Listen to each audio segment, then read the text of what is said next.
అలాగే నిలబడి ఉండగా దేవుని వాక్యం చదువుకొని కూర్చుందాము. ప్రకటన గ్రంథము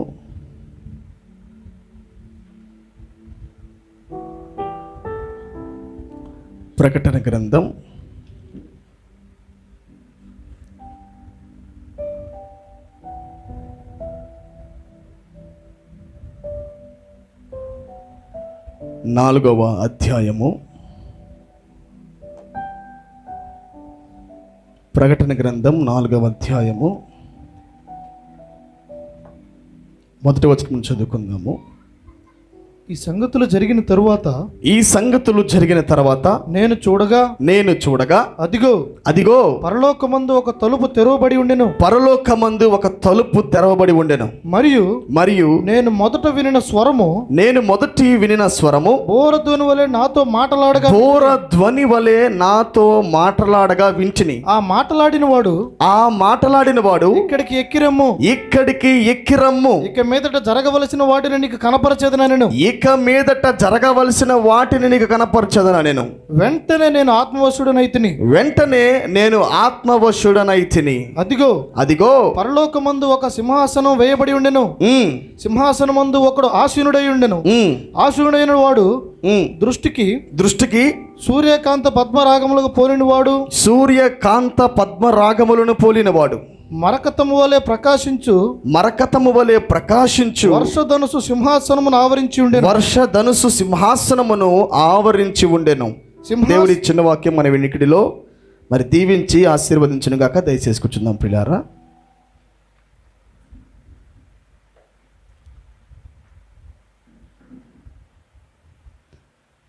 దేవునికి స్తోత్రం కలుగును గాక. మరి మరొకసారి మరి ఇలా కూడి ఉండటము చాలా సంతోషం. దేవుడు మనకి ఇచ్చిన గొప్ప అవకాశం బట్టి నిజంగా ప్రభు నామానికే మహిమ కలుగునుగాక. మరి మీ అందరికీ కూడా ప్రభుని యేసుక్రీస్తు నామములో నా ప్రత్యేకమైన వందనాలు తెలియజేస్తూ ఉన్నాను. ఏమైనా ఎంతమంది సంతోషంగా ఉన్నారు? ఏమైనా మరొకసారి ప్రభు శ్రద్ధలో ఉండటం సంతోషంగా ఉంది, అవునా? ఆమేన్, హల్లెలూయా. దేవుడు ఈ రాత్రికాలం మందు కొన్ని విషయాలు మనతో ఆయన మాట్లాడును గాక. నమ్ముతారా దేవుడు మాట్లాడతాడని? దేవుడు వాక్యంలో నుంచి మాట్లాడే దేవుడు ఆయన. ఆమేన్. దేవుడు ఎక్కడో లేడు, కానీ దేవుడు వాక్యంలో ఉన్నాడు. నేను అన్నాను లాస్ట్ టైం మాట్లాడుతూ కూడా, ఇజ్రాయేల్ ప్రజలను దేవుడు నడిపించేటప్పుడు ఆయన అగ్నిస్తంభంగా ఉండి నడిపించినవాడు, మేఘస్తంభంగా ఉండి నడిపించినవాడు. మేఘస్తంభము కదిలినప్పుడు వాళ్ళు కదిలేవాళ్ళు, లేదా అగ్నిస్తంభం కదిలేటప్పుడు వాళ్ళు కదిలేవాళ్ళు. ఆమేన్. అంటే కదలడానికి వాళ్ళకి ఏదో ఒక గుర్తు కనబడుతుంది పైన, అది వాళ్ళ సూచన. అంతేనంటారా? పైన వాళ్ళకు ఒక సూచన ఉన్నది. ఆ సూచన బట్టి ప్రజల ముందు కదిలేవాళ్ళు. కానీ మనకి దేవుడిచ్చింది అగ్నిస్తంభము భౌతికముగా కాదు.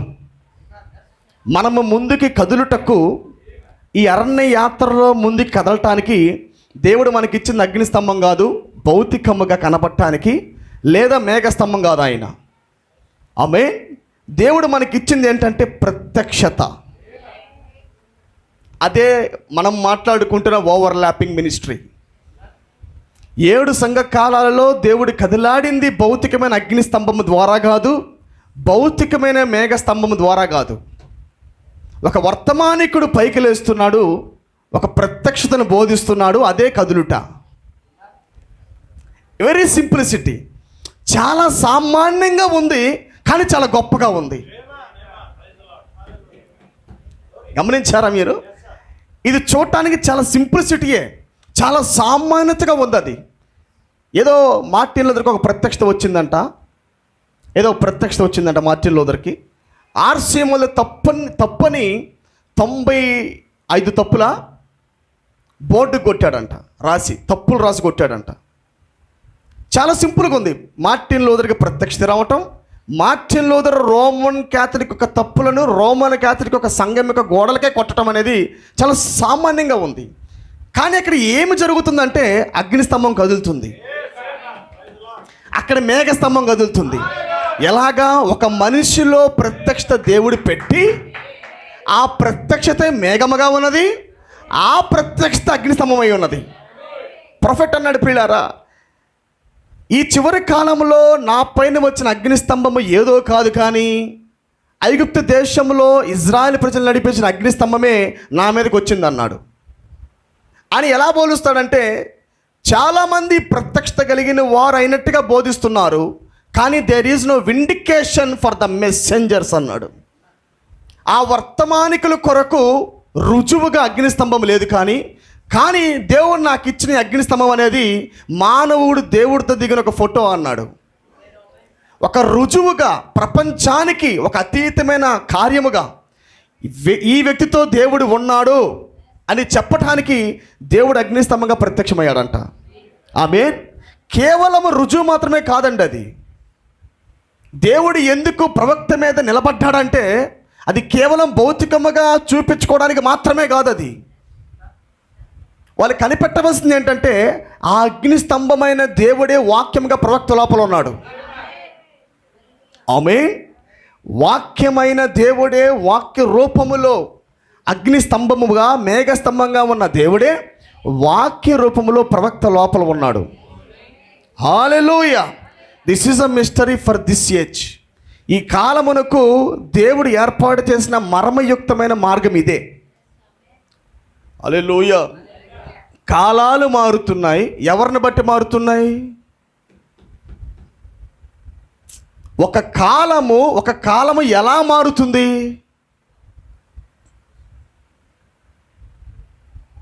Revolution changes the dispensation. ఒక ప్రత్యక్షత వచ్చినప్పుడు అది కాలాన్ని త్రిప్పుతుంది. అది అర్థమైందని నేను చెప్పిన మాట. 7వ దూత వర్తమానం కిందే ఎప్పుడైతే ప్రత్యక్షత వచ్చిందో కాలం మార్చింది. ఇప్పుడు కాలం మారింది. ఇప్పుడు ఆమేన్. ఒకే కాలములోనే బ్రైడేజ్ ఉన్నది. 7వ సంఘ కాలములోనే వధువు కాలం ఉంది. ఏది మార్చింది వధువు కాలముగా? 63 నుంచి డేటా 1963 తర్వాత నుంచి ఇప్పుడు దాకా బ్రైడేజ్. అవునా? కాదు. Revolution changes the dispensation of the bride age. వధువు కాలం యొక్క కాలాన్ని మార్చింది ఏంటంటే ప్రత్యక్షత.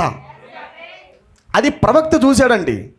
ప్రవక్త ఫిలదెల్ఫియాలోంచి బయటకు వచ్చి, పెంతెకోస్తు ఉద్యమంలోంచి బయటకు వచ్చి, ఏలియాగా నిలబడి, 7వ దూతగా నిలబడి వాక్యం ప్రసంగిస్తూ వెళుతున్నప్పటికీ ప్రవక్త లోపల ఇంకా ఏదో ఒకటి కొరతగా ఉన్నది. ఏదో ఒక కాలానికి ప్రవక్త అభిషేకించబడి ఉన్నాడు ఆయన. హల్లెలూయా. ఎప్పుడైతే ప్రవక్త 63లో ఆయన కలుసుకోవడానికి వెళ్ళాడో, కలుసుకున్న తర్వాత ప్రవక్త ప్రకటిస్తున్న మాటలన్నీ కూడా this is not the Laodicean church. ఇది కేవలము లవోదికీయ కాలం కాదు, ఇది వధువు కాలం అని చెప్పడం ప్రకటించాడు ఆయన. ఆమె ఏదో ఊరికే చెప్పలేదు ఆ మాట. లోపల జరిగిన మార్పును ఆయన బయటికి ప్రకటించాడు. హల్లెలూయా. 62కు ముందు చర్చ్ అంటాడు, 63కు తర్వాత బ్రైడ్ అంటాడు. అవునా? Glory to God. శారాలోనికి దేవుడు ఇంకా మీదటికి ప్రత్యక్షం కావడానికి ముందు పేరు మార్చాడు. వధువు కాలములోకి ఇంకా వెళ్ళడానికి మునిపే దేవుడు పేరు మార్చాడు. ఆ పేరు మార్చింది ఎవరు? ప్రవక్తే. ముందు ఆయన చూశాడు సంఘాన్ని. ఒక గ్రేటెస్ట్ అనాయింటింగ్లోకి వెళుతున్న సంఘాన్ని ప్రవక్త గమనించాడు. ఆమె మునిపెన్నడూ లేని గొప్ప ఉద్యమంలోకి సంఘం వెళ్ళటాన్ని ప్రవక్త గమనించాడండి. మీరు నమ్ముతారా అది ఈ కాలమేనని? మనము వధువు కాలములో ఉన్నాము, కానీ కొంతమంది వధువు యొక్క అభిషేకంలో లేరు.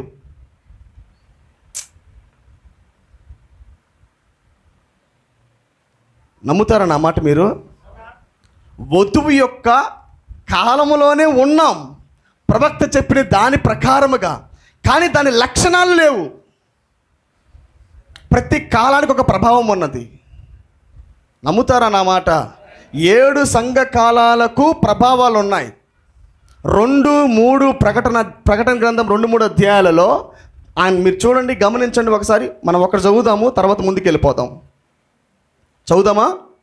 2వ అధ్యాయం చూడండి ఒకసారి. 2 సంఘకాలలో మనం చదువుకొని ముందుకు వెళ్తాం మనము.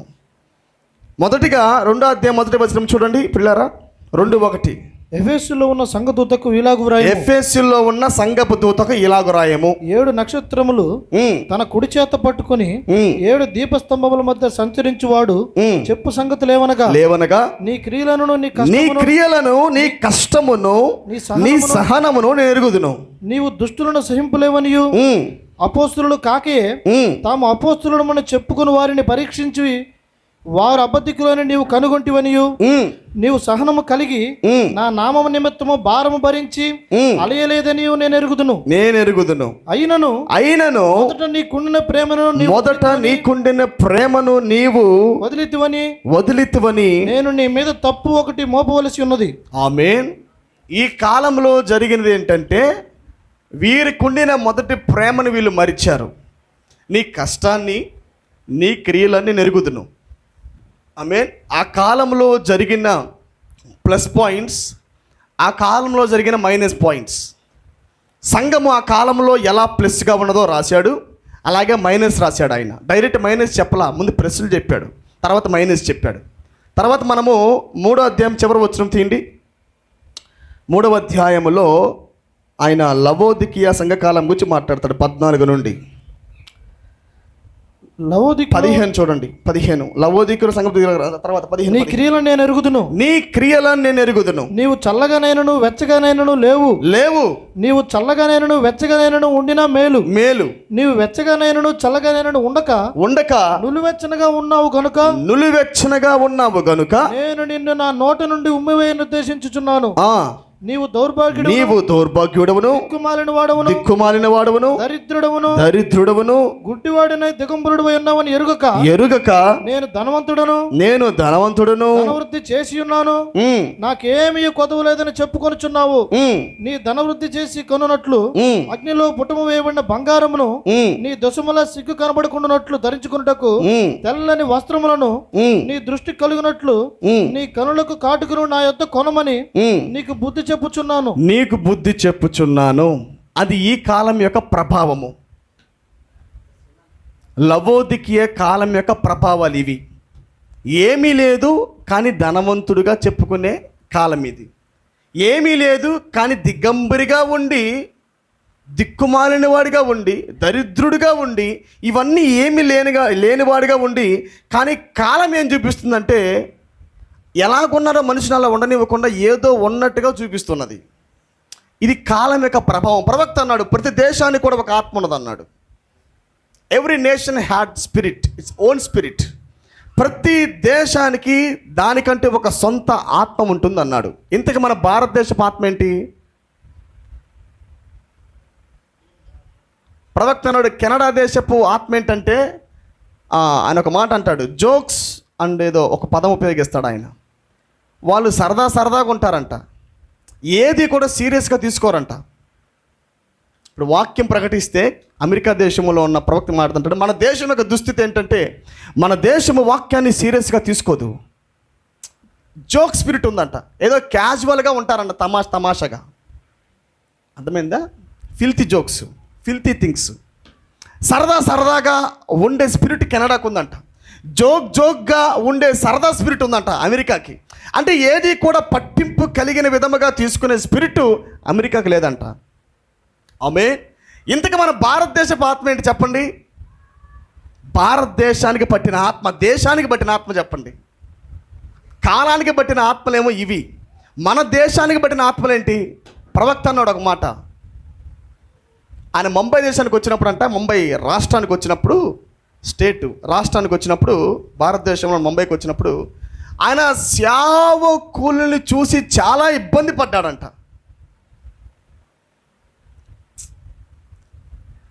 ఆ టైంలో వాక్యాన్ని పట్టుకునే అంత స్థాయి ఎవరికి లేదు. మన వర్తమానంలో ఇంకా ఎవరు రాలేదు కాబట్టి, ప్రవక్త ఫస్ట్ టైము మన ముంబై రాష్ట్రానికి వచ్చాడు కాబట్టి ఇంకా వాక్యాన్ని పట్టుకున్నంత స్థితి ఎవరికి లేదు. అయితే ఎలుకల పోరాటాన్ని చూశాడు అన్నాడు ఆయన.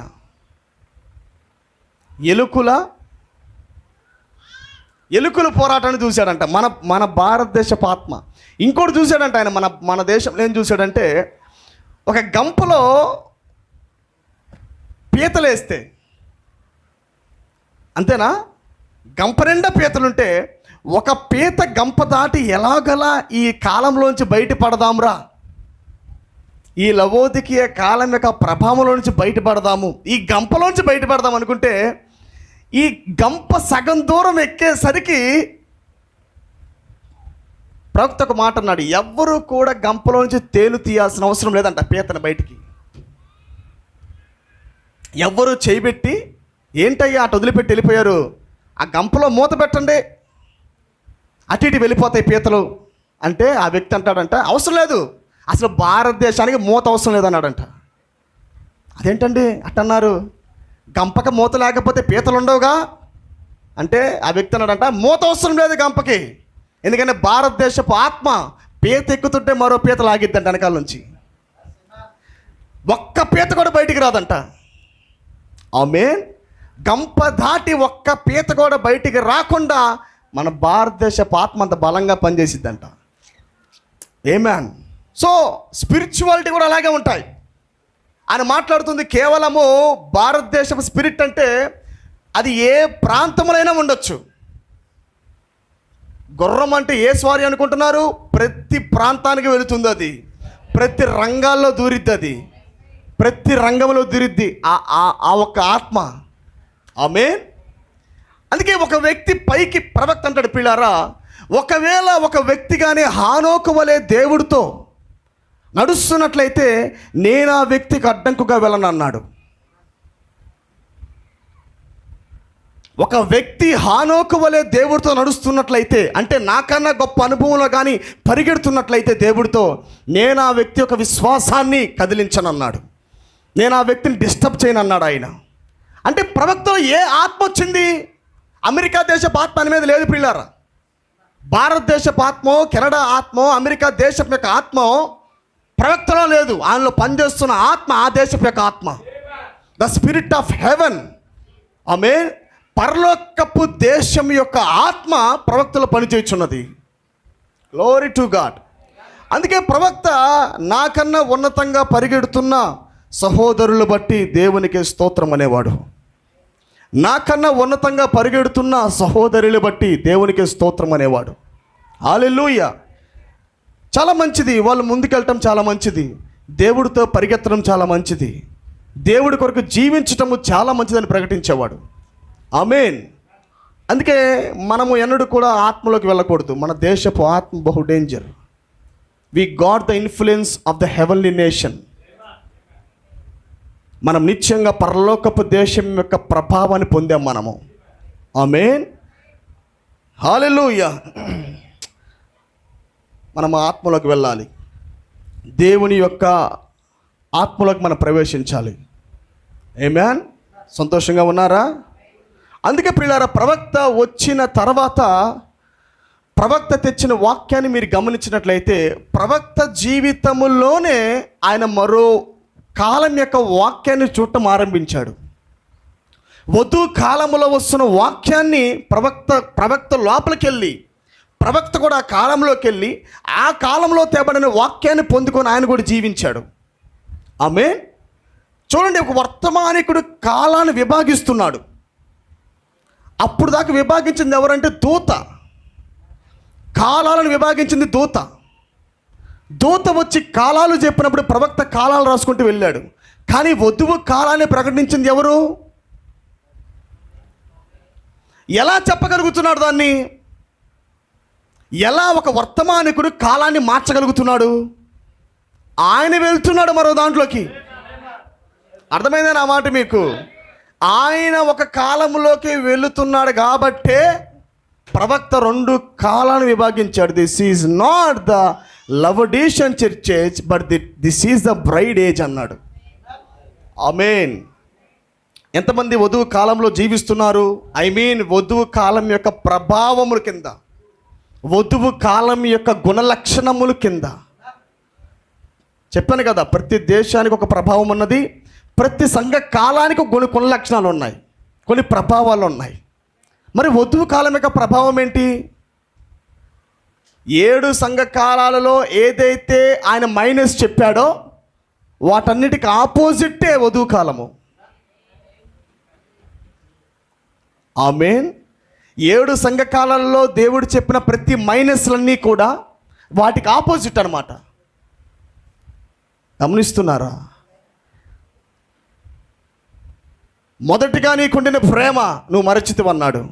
కానీ వధువులో ఏమంటున్నాడు? గిన్నె నుండి పొరులే అంత ఆత్మ వచ్చింది అక్కడికి. ఆమేన్. ఆదిలో ఏ ప్రేమ అయితే కలిగి ఉన్నాడో మరలా ఆ ప్రేమను పరిపూర్ణంగా తీసుకొని వచ్చేదే ఈ బ్రైడేజ్. హల్లెలూయా. సంఘకాలాల్లో ఏదైతే దేవుడు మైనస్ చెప్పాడో అవన్నీ లేని కాలమే వధువు కాలము. పర్ఫెక్ట్ ఏజ్, పరిపూర్ణమైన కాలము, పరిపూర్ణమైన యుగం ఇది. హల్లెలూయా.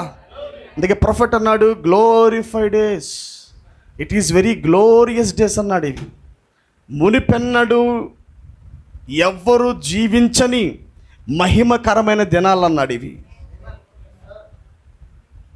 ఈ కాలములో ప్రత్యక్షత పొందుతున్నవాడు చాలా ధన్యుడు ప్రియులారా, చాలా ధన్యుడు.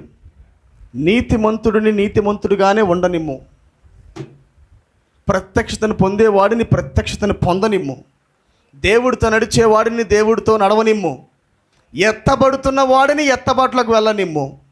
ఇంకదే అది. ఆమేన్. మర్మముగా ఎత్తబడేవాడు సిద్ధపడిపోతాడు, ఒక దినమున అందరూ కలిసి ఎత్తబాట్లకు వెళ్ళిపోతారు. ఇలా చూస్తూ చూస్తూ ఉండగానే ఎత్తబాటు కూడా అయిపోద్ది. ఇలా చూస్తూ చూస్తూ ఉండగానే మర్మముగా ఎత్తబాటు ఉన్నది. చూస్తూ చూస్తూ చూస్తూ ఉండగానే సడన్గా ర్యాప్చర్ కూడా అయిపోద్ది అన్నమాట. హల్లెలూయా. ఏదో పెద్ద గంభీరంగా ఏం జరగదు. దేవుడు తన కార్యాలు చేసుకుంటూ వెళ్ళిపోతాడు. చాలా సామాన్యతలో, సైలెంట్లో, నిశ్శబ్దంలో, దేవుడు తన విశ్రాంతిలో తన కార్యాలు జరిగించుకుంటూ వెళ్ళిపోతాడు ఆయన. ఆమేన్. చాలా మంచిది పిల్లారా. ప్రొఫెట్ అన్నాడు ఒక మాట, అన్ని కాలాలలో వాక్యం ఒకటే కానీ ఈ కాలం యొక్క అనువాదం తెచ్చేది మాత్రం మారుతుంది అన్నాడు. ఎవ్రీ ఏజ్, ప్రతి కాలంలో కూడా బైబిల్ ఒకటే. నేను చెప్పాను కదా లాస్ట్ టైం, పాట ఒకటే, పాట మారడం లేదు. కానీ ఆత్మ వచ్చి ఆ పాటను పట్టుకొని కొద్దిగా ఉన్నతంగా తీసుకుని వెళ్తుంది. హయ్యర్ ఆక్టేవ్లోకి పాటను తీసుకెళ్తుంది, అంటే వాక్యాన్ని తీసుకెళ్తుంది అన్నమాట. ఆమేన్. మొదటి కాలంలో ఉన్న వాక్యము కొద్దిగా అయితే దాన్ని కొద్దిగా పైకి తెచ్చింది మరో కాలం వచ్చి. ఆమేన్. మార్టిన్ లూథర్ వచ్చాడు. అప్పుడు దాకా వెళ్తున్న ఒక ట్యూన్ని, అప్పుడు దాకా వెళుతున్న ఒక లో ఆక్టేవ్ స్కేల్ని మార్చి కొద్దిగా వాక్యం పట్టుకొని అదే వాక్యం, సేమ్ సాంగ్, పాట మారట్లేదు, సేమ్ సాంగ్. కానీ మార్టిన్ లూథరు ఆ వాక్యాన్ని తీసుకొని, ఆ పాటనే తీసుకొని కొద్దిగా హైలోకి వాక్యం తీసుకెళ్ళాడు. నీతీకరణ అన్నాడు. జాన్ వెస్లీ వచ్చాడు, సేమ్ సాంగ్, మళ్ళీ బైబిల్ మారడం లేదు, same Bible, but spirit picked it up. కానీ ఆత్మ వచ్చి బైబిల్ని ఇలా పట్టుకొని పైకి లేవనెత్తి జాన్ వెస్లీకి వర్తమానం ఇస్తుంది. ఆమేన్. సేమ్ సాంగ్ పెంతెకోస్తులు వచ్చారు, సేమ్ వర్డ్, సేమ్ బైబుల్ పెంతెకోస్తులు హ్యాడ్. పరిశుద్ధాత్మ వాళ్ళు ప్రకటించడం ఆరంభించారు ఇదే బైబిల్ పట్టుకొని. ఇదే బైబిల్తో ప్రవక్త వచ్చి అదే పాటను హయ్యర్ ఆక్టేవ్లోకి తీసుకెళ్ళి వాక్యం ప్రకటించాడు. చివరికి ప్రవక్త అంటున్నాడు, నా భూలోక వర్తమానికుడి యొక్క కాలాలు ముగించబడ్డాయి. ఇప్పుడు తీసుకుంటున్న అనువాదం ఎవరంటే, ఇప్పుడు ఈ పాటని తీసుకుంటుంది ఎవరంటే, ఈ బైబిల్ తీసుకుంటుంది ఎవరంటే, the Christ is the messenger, braid is the interpreter of this last stage. ఈ కాలానికి వాక్యాన్ని అనువదించే శక్తి వధువుకి ఇచ్చాడు ఇప్పుడు ఆయన. ఆమేన్. హయ్యర్ నోట్, ఇంకా అంతకన్నా హయ్యర్ నోట్ బోర్డులో లేదు, ఇంతకన్నా అనువాదం ఇంకోటి లేదు ఇంకా. This is the final interpretation. వధువు లోపల నుండి వస్తున్న ఆఖరి అనువాద కాలం ఇది. ఇంకా దీనికి మించి అనువాదం చెప్పే వాళ్ళు ఇంకా రాలేరు. దేవుడు అంత ఆధిక్యత నీకు ఇచ్చాడు. హల్లెలూయా. అనేమన్నాడు, ఒక కథ గురించి మాట్లాడుతూ ఏమంటాడంటే, వైలెన్ ఆడిటోరియంలో పెట్టబడి ఉన్నది. వైలెనే కదా అది, ఆడిటోరియంలో పెడితే ఒక పనికి రాని ప్రైజ్లెస్ కాస్ట్లెస్గా ఉంది. ఉదాహరణగా కీబోర్డు. ఎవరు వచ్చి తీసుకుందామన్నా పెద్ద మొగ్గు చూపడం లేదు. అంటే ఆసక్తిని పోయాయి. బైబిల్ చదివి చదివి చదివి ధ్యానించి ప్రార్థించి ఆసక్తి పోయింది. It became common. గిటారా, వయలినా, కీబోర్డా, రోజు కొడుతున్నాంగా, పెద్ద ఏముందలే. ఆమేన్. పెద్ద ప్రైజ్ ఏం పోవట్లా దానికి. వచ్చిన ప్రతి ఒక్కరు కూడా చాలా తక్కువ కాస్ట్ అడుగుతున్నారు దానికి. అయితే అందరూ గుంపు కూడి వేలం పాట వేసి కాస్ట్ అడుగుతూ ఉంటే ఒక ముసలోడు ఆ ప్రాంతానికి వచ్చాడు. ఆ ముసలోడు ఆ ప్రాంతానికి వచ్చి దేని కొరకైతే వేలం పాట వేశారో ఆ ముసలోడు ఆ వేలం పాట వేయబడిన గిటార్ని పట్టుకున్నాడు, లేదా వయలిన్ పట్టుకొని హయ్యర్ ఆక్టేవ్లో దాన్ని వాయించడం ప్రారంభించాడు. ఆమేన్. అప్పుడు దాకున్న ఉద్యోగాలన్నీ కూడా సాధారణంగా గిటార్ను చూస్తూ ఉన్నాయి. సాధారణంగా ఉన్న ఏముందిలే, పెద్ద పెద్ద మెసేజ్ కాదులే, ఏదైనా ఒకటేలే అన్నట్టుగా ఉంది. కానీ ఈ అనువాదాన్ని తీసుకొచ్చే వ్యక్తి రంగం మీదకి వచ్చినప్పుడు పిల్లారా, ఈ బైబిల్ పట్టుకొని ఈ 7 ముద్రల గ్రంథాన్ని పట్టుకొని వాయిస్తున్నప్పుడు హయ్యర్ ఆక్టైవ్లో 3వ ఈడ్పు కార్యములు, అంటే 3వ ఈడ్పు వాక్యము తెరవబడినప్పుడు వచ్చిన అనువాదములు తీసుకుని వాయిస్తున్నప్పుడు ఆ ట్యూన్ వింటుండగానే వెల పెరిగిపోతుందంట. ఆమేన్. వెల పెరుగుతుందంట. అప్పుడు దాకా $5 అన్నోళ్ళు $50 అన్నారంట, పక్క 100 అన్నారంట, 200 అన్నారంట, 1000 అన్నారంట. ఎవరు వాయించేవాడు వచ్చాడు అక్కడికి. బైబిల్ మారలా, వయలిన్ మారలా, గిటారు మారలా, 7 ముద్రల పుస్తకం మారలా. బట్ అక్కడ ఏం మారింది? మనిషి మారాడు. అక్కడ అనువాదికులు మారారు. అక్కడ నేను నమ్ముతున్నాను ఈ కాలానికి సరైన అనువాదం ఇచ్చేది నీవే. నీవు వాయించినట్టుగా ఎవ్వరూ ఆ గ్రంథాన్ని వాయించలేరు. నువ్వు చెప్పినట్టుగా అనువాదాన్ని ఈ కాలంలో ఎవరూ చెప్పలేరు. హల్లెలూయా. సౌలుకు దయ్యాలు వెళ్ళిపోవాలంటే సరైన ఆక్టివ్ ఉంది దావీదు కాడే. రైట్. ఎవరు వచ్చినా సౌలుకు దయ్యాలు బావు, ఎవరు కొట్టిన దయ్యాలు బావు, కానీ సరైన వ్యక్తి అక్కడ రావాలా.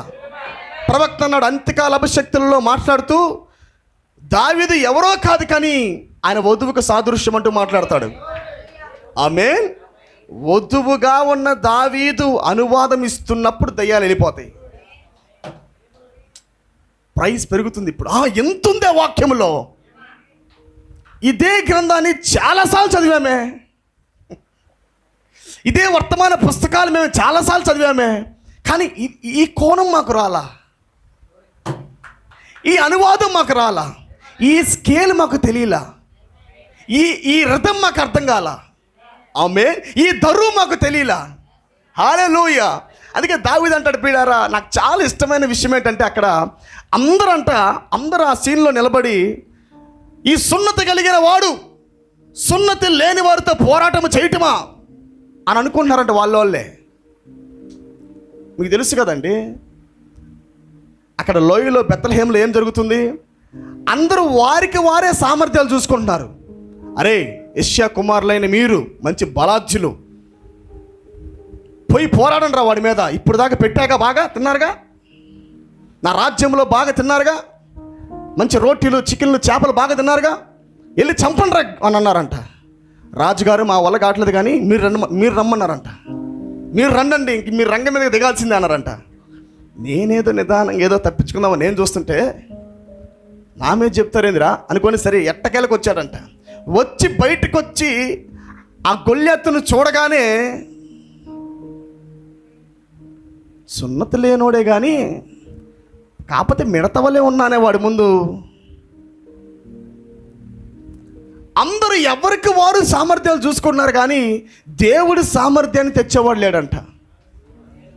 కానీ దావీదు పిల్లారా రంగం మీదకి రాగానే చాలా జాగ్రత్తగా వినండి. దావీదు ఎప్పుడైతే రంగం మీదకి వచ్చాడో దావీదు కోపాన్ని రేపింది ఇజ్రాయేల్ ప్రజలకు కాదు, దావీదు కోపాన్ని రేపింది సౌలుకు కాదు, దావీదు కోపాన్ని రేపింది వాళ్ళ అన్నలకు కాదు. ఏంటన్నా ఇన్నాళ్ళు రాజ్యంలో ఉన్నారు, రండి పోరాడదాం అని అనలా. దావీదు రాగానే అంట కోపాన్ని దేవుడికే లేపాడంట. అసలు దేవుడికే కోపం రేపాడంట. ఏది మాట్లాడితే దేవుడు కోపగిస్తాడో, ఏది మాట్లాడితే ప్రభు రంగం మీదకి వస్తాడో ఎరిగిన వాడై ఆ రథాన్ని కొట్టాడంట. ఆమేన్. అందుకే చూడండి, దావీదు ఎప్పుడైతే దేవుడికి ప్రార్థన చేసి కోపాన్ని రేపాడో అప్పుడు అంటున్నాడు, సున్నతి లేనివాడు సున్నతి కలిగిన వాడితో పోరాటం చేయటమా? అసలు నీ ముందు వీడంత ప్రభువా? ఈ ఫిలిస్తీయుడు నీ ముందు ఎంత నాయనా? ఈ వాక్యం ముందు వాడంత ప్రభువా అని నిలబడినప్పుడు ఏం చెప్పాడు సౌలు? ఈ తట్టి కట్టుకో నానా, ట్రైనింగ్ చేయి నాన్న, బాగా వేసుకో నాన్న, బ్లౌజులు వేసుకో నాన్న, ఏమంటారు వాటిని, డాలు పట్టుకో నాన్న. చిన్నపిల్లడు డాలు పట్టుకో, ముందు అవి నేర్చుకో, డాలు పట్టుకో, ముందు మైక్ పట్టుకోవడం నేర్చుకో. అయ్యే చెబుతుంది, ముందు మైక్ పట్టుకోవడం నేర్చుకో, ముందు డాలు పట్టుకో, అయ్యే అంటున్నారండి దావీదుని. ఇవన్నీ నాకు తెలియదులే కానీ అరణ్యములో నేను ఎవరికైతే కోపాన్ని రప్పించి సింహాన్ని చంపానో, నేను ఎవరికైతే కోపం రప్పించి ఆ దేవుడి కోపం రప్పించి ఎలాగైతే ఎలుకబంటిని చంపానో, the same God is here. నాతో ఉన్న దేవుడు బలవంతుడు, కొత్తగా ఎదుర్కోవటం లేదు నేను.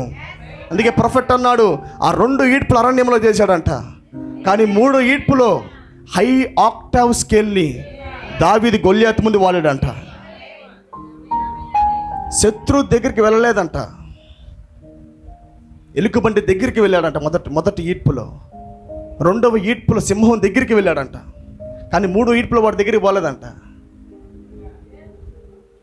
అంత దూరం పోయి కొట్టే అంత సీన్ కూడా అవసరం లేదు వాడికి. అర్థమైంది నా మాట మీకు? ఎక్కడ కొట్టాలో తెలిసినోడు కాబట్టి, ఎక్కడ కొడితే శత్రువు సస్తాడో ఎరిగినవాడు కాబట్టి గురు చూసి కొట్టాడంట వాడి నెత్తి మీద. ఏమని నేను నమ్ముతున్నాను, వధువు సమయంలో కూడా ప్రియులారా, మోటిగా మొరటగా కాదు యుద్ధం అంటే, స్పిరిట్తో ఉండాలా, ఛానల్ ఆఫ్ ఇన్స్పిరేషన్తో ఉండాలా. మన మొరటికెళ్ళి వాడిని కాళ్ళు కొట్టామనుక మన చేయ దెబ్బ తగిలిద్ది. కోపం వచ్చి ఫిలిస్తీయుడు సున్నత లేని నా దగ్గర రావటం మీద పరిగెత్తుకుని వాడు గుండెల మీద కొట్టామనుకో మన చేయికే దెబ్బ తగిలిద్ది. ఎట్ట పెడితే యుద్ధం చేయకూడదు, చాకచక్యముగా చేయాలా. ఆమేన్. చాలా చాకచక్యముగా దేవుని ఆత్మతో యుద్ధం చేయాలి మనము. మొరటి యుద్ధాలు ఓడిపోతాం రేపు అన్నాక మనము కొద్దిగా మారాలా. 3వ ఈడ్పులో యుద్ధాలు చేయటం వేరు, 3వ ఈడ్పులో మొరటతనం కాదు, 3వ ఈడ్పులో ఛానల్ ఆఫ్ ఇన్స్పిరేషన్, ఒక ప్రేరేపణ యుద్ధం జరగాల మనకి. హల్లెలూయా, ఆమేన్. దేవుడు నిత్యముగా మనకు ఆ నైపుణ్యతను నేర్పించునుగాక. ఎలా శత్రువును కొట్టాలో ప్రభు మనకు ఆ బయలుపాటు ఇచ్చునుగాక. హల్లెలూయా. మరి మనం తినగా కొద్ది అంశంలోకి వెళ్ళిపోదాం మనము. ఆమేన్. మనం మాట్లాడుకున్నట్టుగా ఆదివారం నాడు యోహాను 4వ అధ్యాయంలో ఆత్మలో పరవశ అయ్యాడంట. ఆమేన్. అప్పటి వరకు ఉన్న కాలాలను దాటి 7 సంఘ కాలాలు దాటి యోహాను 8వ కాలంలోకి వెళ్ళాడు. ఆమేన్. అంటే 4వ అధ్యాయం అంటే ప్రవక్త ఎత్తబడుట అన్నాడా? ఎత్తబడుట, ఎత్తబడే స్థాయిలోకి సంఘం వెళ్ళుట. ఆమేన్. ఒక మనిషి దేవుడు సంపూర్ణంగా సమర్పించుకునే స్థలానికి మొదటగా యోహాను వెళ్ళాడు. లవోదికీయ కాల ప్రభావాలకి బయటకు వచ్చి, లవోదికీయ కాలం యొక్క ప్రభావాల నుండి బయటకు వచ్చి వాక్యం ప్రకటించినట్టుగా తనగా సమర్పించుకున్నప్పుడు రోమన్ గవర్నమెంట్ తీసుకెళ్ళి ఆయన పద్మాస్ దీపంలో వేయగా అతను దేవుడు తప్ప అక్కడ ఎవ్వరూ లేరు. ఆమేన్. మ్యాన్ అండ్ గాడ్, దేవుడితో మనుషుడు ఒంటరిగా పోరాటం చేస్తున్నాడు అక్కడ. ఒంటరిగా యోహాను దేవుడి కొరకు ఎదురు చూస్తూ ఉన్నాడు. ఆమేన్. హల్లెలూయా. దేవుడి కొరకు యోహాను ఎదురు చూస్తూ ఉన్నాడు. ఎదురు చూస్తున్నప్పుడు యోహానుకు ఒక స్వరం వినపడింది. చదవండి ఆ లేఖనం ఒకసారి, 4:1. ఆ సంగతులు జరిగిన తరువాత నేను చూడగా, ఆ సంగతులు జరిగిన తర్వాత నేను చూడగా, అదిగో అదిగో పరలోకమందు ఒక తలుపు తెరవబడి ఉండెను. పరలోకమందు ఒక తలుపు తెరవబడి ఉండెను. మరియు నేను మొదట వినిన స్వరము బోరధ్వని వలె నాతో మాట్లాడగా వెంటనే. మొదటి వినిన స్వరం అంటే 7 సంఘకాలాలలో నాతో మాట్లాడిన స్వరము. ఆమేన్. మీకు టేబుల్ ఉంటే ఒకసారి నాతో కలిసి తీయండి, నేను చూపిస్తాను వాటిని.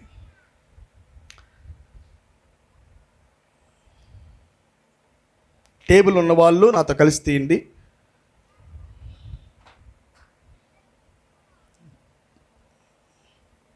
(610101) రెవల్యూషన్ చాప్టర్ 4. ప్రకటన గ్రంథము 4వ అధ్యాయం మీద ప్రవక్త మాట్లాడిన వర్తమానంలో మనం చూద్దాం. చూడండి.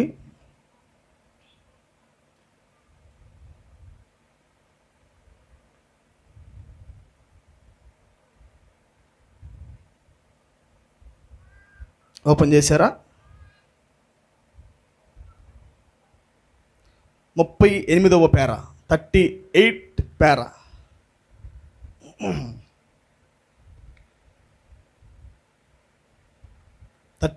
పేరా.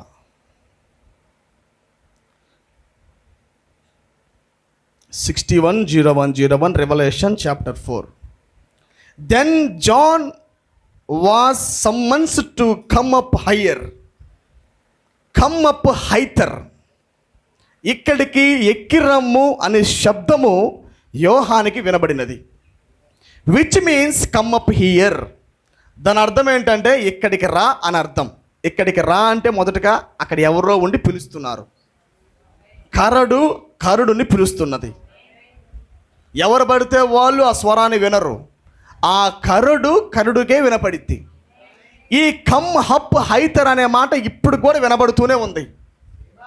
స్పిరిచువల్గా నేను మాట్లాడుతున్నాను. అవునా? ఒక ప్రత్యక్షతలో నుండి మరో ప్రత్యక్షతలోకి దేవుడు పిలుస్తున్నాడా? కమ్మప్ప హైతర్ అని దేవుడినితో మాట్లాడుతున్నాడా? ఇంతవరకు చాలదు నానా, కొద్దిగా పైకి రా. ఇంతవరకు సరిపోదు నానా, కొద్దిగా పైకి రా. ఆమేన్. దేవుడు యోహాన్ని పిలిచినట్టుగా ఇప్పుడు దేవుడు వధువుని పిలుస్తున్నాడు. Come up here. దేవుడు ఓడలో ఉండి నోవాహుని పిలిచాడు. లోపలికి రా, ఓడలోకి రా, క్రీస్తులోకి రా అన్నాడు. ఆమేన్. 3వ ఛాంబర్లోకి రా అన్నాడు ఆయన. హల్లెలూయా. He showed him all that was going to happen in the world. ప్రపంచంలో జరుగుతున్న సమస్త వాటిని దేవుడు యోహానికి చూపించాడు. Of the church age. ఆ సంఘ కాలం గురించి కూడా చూపించాడు ఆయన. చూడండి. Then after the church ages was over. 7 సంఘ కాలాలు ముగిసిన తర్వాత, అంతేనా? సంఘకాలాలు ముగిసిన తర్వాత we find then that John was type of every true believer that will be summoned by Christ on high. సంఘకాలాలు ముగిసిన తర్వాత యోహాను ప్రతి విశ్వాసికి మాదిరిగా ఉన్నాడు. ఎలాగా? క్రీస్తు ద్వారా ఉన్నతంగా వెళ్ళటానికి. అవునా? That's right. Come up hither. ఇక్కడికి ఎక్కిరమ్ము. And we find out that the voice that spoke to him was the voice of trumpet. Voice of a trumpet. బూర ధ్వని వంటి స్వరము నాతో మాట్లాడుటను నేను కనిపెట్టాను. ఆమేన్. క్లియర్, స్పష్టముగా మనం కనిపెట్టాము. యోహానుతో బూర ధ్వని వంటి స్వరము మాట్లాడుటను. ఆమేన్. Distinctly, and it was the same voice that spoke to him here on earth. ఇదే స్వరము భూమి మీద యోహానుతో మాట్లాడబడినది. ఆమేన్. భూమి మీద చూసారా? అక్కడ మీరు గమనించండి. It was the same voice that spoke to him here on earth. భూమి మీద ఇదే స్వరము యోహానుతో మాట్లాడటం జరిగినది. See, as long as he was in the midst of the 7 golden sticks, 7 దీపస్తంభాల మధ్య ఆయన ఉన్నంత కాలము he was speaking to our form. I like that, speaking from the candlesticks. దీపస్తంభాల్లో నుండి ఆయన మాట్లాడాడు. దీపస్తంభాలంటే వర్తమానికుల నోట్లోంచి ఆయన మాట్లాడాడు. ఆమేన్. Speaking from them to his church. From them అంటే వర్తమానికుల్లో నుండి దేవుడు తన సంఘముతో మాట్లాడుకుంటూ వచ్చాడు. ఆమేన్. దెన్ తర్వాత when the church age had ceased, సంఘకాలము ముగిసిన తర్వాత he left the earth and moved up into the heavens and he called is redempted up with him. గమనించారా? ఆయనే వర్తమానికులలో ఉన్నాడు, మాట్లాడుతున్నాడు ఆయన. ఏ దేవుడైతే బూరధ్వని వంటి స్వరముతో పిలిచాడో ఇదే దేవుడు యోహానుతో భూమి మీద ఉన్నప్పుడు మాట్లాడాడు. ఇప్పుడు దీన్ని ప్రవక్త ఎలా పోలుస్తున్నాడంటే 7 దీపస్తంభాల మధ్యలో నుండి దేవుడి కదలాడుతూ వర్తమానికల్లో నుండి దేవుడు తన సంఘంతో మాట్లాడుకుంటూ వచ్చాడు. ఎప్పుడైతే సంఘకాలములు ముగిసాయో, భూమి మీద తన పరిచర్య ముగిసిందో, మరలా ఆయనే ఎవరినైతే విమోచించాడో వారిని పిలవటం ఆరంభించాడు. ఇక్కడికి ఎక్కిరమ్ము. అర్థమైందా నా మాట? విమోచించబడిన వారి పేర్లను దేవుడు పిలిచాడు. కరెక్ట్గా ఉంది అది. Isn't that beautiful? అది అందముగా లేదా? It just makes my heart jump. నా హృదయము గంతులేసేటట్టు చేస్తున్నది. ఏంటి చేస్తుంది? మీకు చేసింది అది. విమోచించబడిన వాడిగా నీవుంటే అది చేసేదే. If you are redeemed by God, నీవు కానీ విమోచించబడినట్లయితే నిత్యముగా నీ హృదయం కానీ గంతులేసేదే. రైట్? ప్రవక్త అంటున్నాడు, ఈ భూమి మీద మాట్లాడిన అదే స్వరము పరలోకములో బూర ధ్వని వంటి స్వరముతో యోహానుతో మాట్లాడింది. ఆమేన్. గమనించండి, ఇప్పుడు దాకా మాట్లాడింది ఆయనే, కానీ మరలో ఒక బూర ధ్వని వంటి శబ్దంతో వచ్చాడు ఆయన. ఇది ప్రత్యేకమైనది. ఇది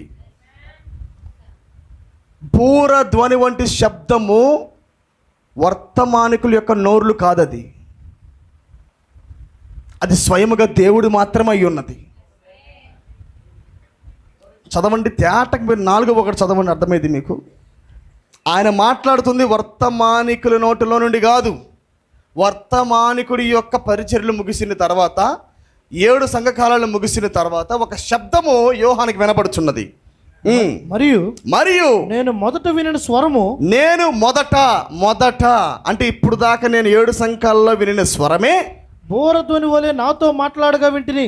ఆ స్వరం ఇప్పుడు ఎలా మాట్లాడుతుంది? నాతో బూర ధ్వని వలె నాతో మాట్లాడుచున్నది. హల్లెలూయా. ఈ బూర ధ్వని ట్రంపెట్ సౌండ్. చాలామంది అనుకుంటారు ఈ ట్రంప్ అంటే దేవుని బోరే కదా. ఎత్తబాటులో షౌట్ ఉంది, రిజరెక్షన్ ఉంది, అలాగే గాడ్స్ ట్రంపెట్ దేవుని బోర ఉంది.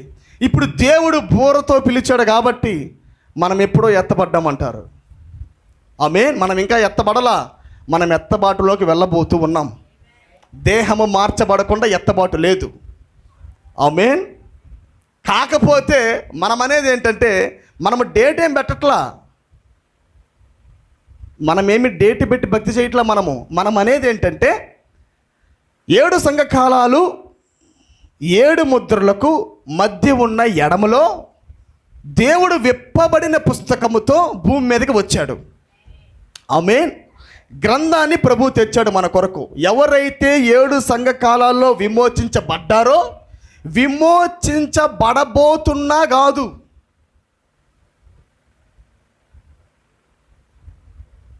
విమోచించబడ్డారు. నీ కొరకు రక్తము కార్చబోతున్నా కాదు, రక్తము కార్చాడు. నిన్ను ఎన్నుకొనబోతున్నా కాదు, ఎన్నుకొన్నాడు. అర్థమైంది నా మాట? ఆ ఎన్నిక నీకు బయలుపాటుగా వస్తే నీకు చాలు. ఆయన ఎన్నుకున్నది నీకు ప్రత్యక్షతగా రావాలా. నన్ను ఎన్నుకున్నావు ప్రభు నీవని. ఆమేన్. ఆయన నీ కొరకు ఎప్పుడో రక్తం కార్చాడు, కానీ రక్తము కార్చిన సంగతి నువ్వు చూడలా. అవునా కాదా? ప్రభు ఎప్పుడో మన కొరకు రక్తం కార్చాడు, కానీ రక్తము కార్చిన సంగతి మనం చూడాల, కానీ వి బిలీవ్ దట్. మనము చూడకపోయినా ప్రత్యక్షత బట్టి నమ్ముతున్నాము దేవుడు మన కొరకు కలవరి శిలువలో రక్తం కార్చాడని. అలాగనే ప్రియులారా, ఇప్పుడు కూడా దేవుడు గ్రంథాన్ని తీసుకొని వచ్చాడు. చాలా జాగ్రత్తగా వినండి. 5వ అధ్యాయములో గ్రంథము మూయబడి ఉన్నది. It was closed book. విప్పుటకు యోగ్యుడు లేడు. గ్రంథం ఎక్కడికి పోవాలా? గ్రంథము ఓనర్ చేతిలోనే ఉంది. గ్రంథము శత్రువు చేతిలో లేదు, గ్రంథం ఓనర్ చేతిలోనే ఉంది. గ్రంథము వేరే దేశానికి వెళ్ళాలా, గ్రంథము స్వదేశీ భూమిలోనే ఉంది. కానీ విప్పేవాడు లేడు, విప్పే యోగ్యుడు లేడు. అందుకే యోహాను 5వ అధ్యాయంలో ఏడటం ఆరంభించాడు, ప్రభువా ఈ గ్రంథాన్ని విప్పుటకు యోగ్యులు లేరా అని ఏడవటం ఆరంభించాడు. ఆమేన్. అయితే యూదా గోత్రపు సింహము ప్రభువైన యేసుక్రీస్తు ఈ గ్రంథాన్ని విప్పుటకు యోగ్యత పొందాడని ఒక స్వరము యోహానికి వినబడింది. ఆమేన్. గ్రంథాన్ని విప్పుట అంటే జాగ్రత్తగా వినండి, ఇట్లా ఉన్నది ఊరికెళ్ళి తెరవటం కాదు. గ్రంథాన్ని విప్పటం అంటే దానికి ఒక ప్రాసెస్ ఉంది. ఎందుకు గ్రంథం మూయబడి ఉందో, గ్రంథం ఎందుకు విప్పబడిందో మనకు అర్థం అవ్వాలా. యేసు క్రీస్తు కలవరి శిలువలో వేలాడినప్పుడు, రక్తము కార్చినప్పుడు, ఆమేన్, ఆయన అప్పుడే యజమానుడిగా మారిపోయాడు, యోగ్యుడిగా తయారయ్యాడు ఆయన. అప్పుడు దాకా సాతాను దేని కొరకు చూస్తుంది? బ్లడ్, రక్తము తాకట్టు పెట్టబడింది. మరలా పాపం అంటని బ్లడ్ నాకు కావాలా, అమూల్యమైన రక్తము నాకు కావాలా. ఏ పురుషుడు రక్త కణము ద్వారా పుట్టకూడదు, ఏ పాప నియమాలు ఆ వ్యక్తిలో ఉండకూడదు. ఒక పరిపూర్ణమైన వ్యక్తి, ఒక ఎర్రని పెయ్య, ఒక ఏడాది గొర్రెపిల్ల వచ్చి వధించబడాలా. అప్పుడు మాత్రమే ఐ యాక్సెప్ట్ దట్ సాక్రిఫైస్. ఆమేన్. అప్పుడు నేను అంగీకరిస్తానని సాతాను ఒక సవాల్ ఇసిరాడు. సాతానికి దేవుడి మధ్యలో ఒక ఛాలెంజ్ అనమాట అది. హల్లెలూయా. అందుకే దేవుడు చాలా మర్మముగా వచ్చి భూమి మీదకి ఆయన తన పనిని ముగించాడు. హల్లెలూయా. అయితే చూడండి ప్రియులారా, ఆయన రక్తము కార్చినప్పుడు ఆదా మొదలుకొని కుడి ప్రక్క దొంగ దాకా విమోచించబడ్డారు.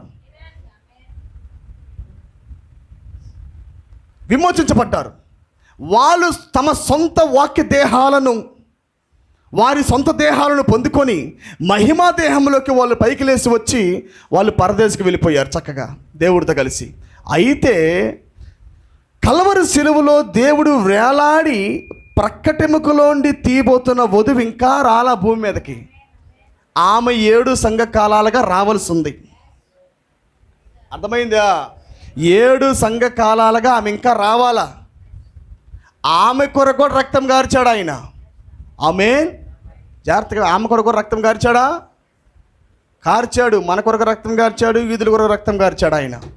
అయితే రక్తం కార్చిన అదే దేవుడు గ్రంథాన్ని తీసుకొని వెంటనే విప్పటానికి రాలా.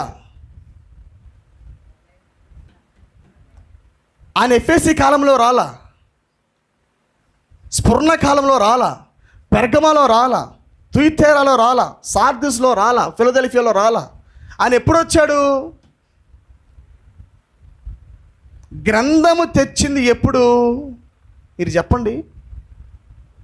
గ్రంథము తెచ్చింది ఎప్పుడు? ఇప్పుడు చూసాము కదండి, ఆఫ్టర్ చేంజెస్ హ్యాస్ సీజ్డ్. 7 సంఘకాలాలు ముగిసిన తర్వాత 7 సంఘకాలాలకు 7 ముద్రలకు మధ్య ఉన్న ఎడమ. ఆమె ఇప్పుడు ఈ గ్రంథాన్ని ప్రభువు విప్పి చూపించాలంటే, ఈ గ్రంథంలో ఉన్న పేర్లను ప్రభువు చూపించాలంటే మొదటగా వీరి కొరకు ఆయన విజ్ఞాపన ప్రార్థన చేయాలా. వస్తున్న ప్రతి ఒక్కరి మీద సాతాను ఏం చేస్తుంది? నేరారోపణ చేస్తుంది. ఇదిగో పాపం చేశాడు, ఇదిగో నీ కుమార్తె పాపం చేసింది, ఇదిగో నీ వధువు పాపం చేసిందని వాడు తండ్రి అనే న్యాయమూర్తి ఎదుట ఆ కోర్టులో వాడు వాదిస్తూ ఉన్నాడు, వాడు సాతాను. అయితే దేవుడు కూడా రక్తం కారుచున్న గొర్రెపిల్లగా ఒక లాయర్గా ఉండి ప్రభు కూడా వాదిస్తున్నాడు. ఎవరు పడితే వారి కొరకు వాదించట్లా. గ్రంథములో ఎవరైతే ఉన్నారో వారి కొరకే రక్తం కార్చాడు, వారి కొరకే ప్రభు వాదిస్తూ ఉన్నాడు. వాదోపివాదాలు జరుగుతూ ఉన్నాయి పరలోకములో. హల్లెలూయా. ఎప్పుడైతే వాదోపివాదాలు జరిగిన తర్వాత మనకు తెలుసు యేసుక్రీస్తు ప్రధాన యాజకుడుగా వెళ్ళాడు. అవునా? హెబ్రీ 9:23 ప్రకారముగా ఆయన ఎలా వెళ్ళాడు? ప్రధాన యాజకుడిగా నేను ఎలాగ వెళుతునో మరలా అలాగే వస్తానని చెప్పాడు. అవునా కాదా? ఒక చిన్న విషయం ఇక్కడ, ఆయన ఎలాగెళ్ళాడో అలాగే వస్తాడంటే అన్యులకు అలా రాడు. ఆయన ఎలాగెళ్ళాడు? ప్రభువు ఒలీవల కొండ మీద నుంచి వెళ్ళాడు. రైట్? ఒలీవల కొండ మీద నుంచి వెళ్ళిన దేవుడు మరలా ఒలీవల కొండ మీదకి వస్తే మనకేం ఉపయోగం?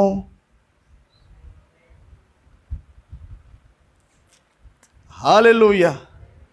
ఒలీవల కొండ మీద నుంచి ఎత్తబడిన దేవుడు మరలా ఒలీవల కొండ మీదకే తిరిగి వస్తాడు.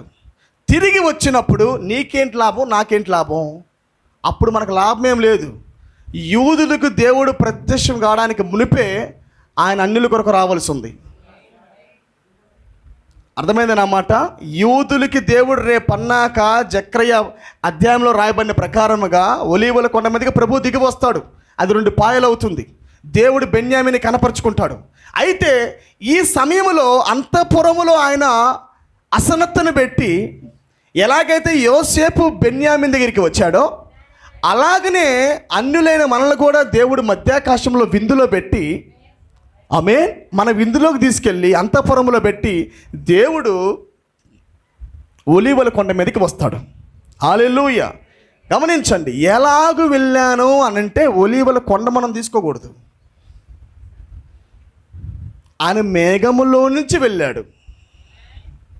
మేఘము వచ్చి ఆయన కొనిపోయాను. హల్లెలూయా. కాకపోతే ఆయన భౌతిక రూపంలో కొనిపోబడ్డాడు. దట్స్ రైట్, ఆయన భౌతిక రూపంలోనే కొనిపోబడ్డాడు. రేపన్నాక మరలా ఆయన మధ్యాకాశంలోకి భౌతిక రూపంలోనే వస్తాడు. హల్లెలూయా. కాకపోతే ప్రియులారా, ఈయన ఈ ప్రాసెస్లో ఒక యాజకత్వం ఉన్నది. మనం దీన్ని పట్టుకోవాలి. ఈ ప్రాసెస్లో నేను ఎలాగే వెళ్తున్నానంటే నేను యాజకుడిగా వెళ్తున్నా. ఆయన వెళ్ళే దాంట్లో కేవలం మేఘం మాత్రమే లేదు. ఆయన వెళ్ళే దాంట్లో కేవలం భౌతిక రూపం మాత్రమే లేదు. కొద్దిగా మీరు ప్యాటర్న్ గమనించాలి. ఆయన కేవలం మేఘముగా మాత్రమే కాదు, లేదా శరీర రూపంలో మాత్రమే కాదు, ఇంకో పరిచయం కూడా ఉంది. ఆయన ఎలాగ ఎత్తబడ్డాడు? ఆయన ఒక ప్రధాన యాజకుడిగా వెళ్ళాడు. అప్పుడు దాకా ఎవరూ కూడా తెర చింపలేకపోయారు. కానీ దేవుడు మరణించాక పైనుంచి కింద వరకు తెర చిరిగిపోయినది. షకీనా మహిమలోకి ఇప్పుడు ప్రతి ఒక్కరూ వెళ్ళగలుగుతున్నాం. ఆమేన్. అప్పుడు దాకా ఎవరు కూడా దేవుని ముఖాన్ని చూడలేరు. మోషేనే చూడలేకపోయాడు. నేను వెనక్కి తిరిగి వెళతా కానీ, అవునా కదా, నేను వెనక్కి తిరిగి వెళతా, నా వీపుని చూడమన్నాడు. హల్లెలూయా. రేర్ అన్నమాట. దేవుడు కనపరుచుకోవడం చాలా రేర్. పాత నిబంధనలో అబ్రహాం దగ్గరికి వచ్చాడు ఆయన, యాకోబు దగ్గరికి వచ్చాడు ఆయన. ఆమేన్. చాలా రేర్ పాయింట్స్ మీరు గమనించండి. దేవుణ్ణి ఎవరు సాధారణంగా చూడలేరు. ఆయన భౌతిక రూపంలో సామాన్యంగా వస్తే తప్ప ఎవరు కూడా దేవుని చూడలేరు. ఆమేన్. గమనించండి, దేవుడు ప్రధాన యాజకుడుగా వెళ్ళాడు. ఆమేన్. ఎలా వెళ్ళాడు? యాజకుడు ఎలాగైతే మరి గొర్రెపిల్ల రక్తాన్ని వధించి, ఎడ్ల రక్తాన్ని వధించి, పాపుల యొక్క పరిహారార్థ బలి రక్తాన్ని తీసుకొని ఎలాగైతే ఆయన మరి ఆ స్థలంలోకి వెళ్తాడో, ఆ షకీనా మహిమలోకి వెళ్తాడో, అతి పరిశుద్ధ స్థలంలోకి వెళ్తాడో, అలాగే ప్రభుని యేసుక్రీస్తు కూడా ఆయనే మనందరి కొరకు రక్తము కార్చి వెల చెల్లించి ఆయన తండ్రి సింహాసనంలోకి వెళ్ళాడు. ఆమేన్. 7 సంఘకాలాలుగా దేవుడు చేస్తున్న పని ఏంటంటే ప్రధాన యాజకుడిగా వెళ్ళి ఆయన తండ్రి కుడిపాశమును కూర్చుండి, మనము మరి న్యాయ తీర్పు అనే వర్తమానంలో ప్రవక్త మాట్లాడతాడు. ద ట్రయల్ అనే వర్తమానంలో, ఆ ట్రయల్లో ప్రవక్త మాట్లాడతాడు. న్యాయ తీర్పు అయిన దేవుడు అక్కడ కూర్చొని ఉన్నాడు. న్యాయ తీర్పరి అక్కడ కూర్చొని ఉన్నాడు. న్యాయవాది నిలబడి ఉన్నాడు. సాతాను నిలబడి ఉన్నాడు. ఆమేన్. ఈయన రక్తం కారుచున్న గొర్రె పిల్లగా వాడు వాదిస్తూ ఉంటే, తండ్రి నా రక్తంలోండి చూడవా అని వాదిస్తున్నాడంట.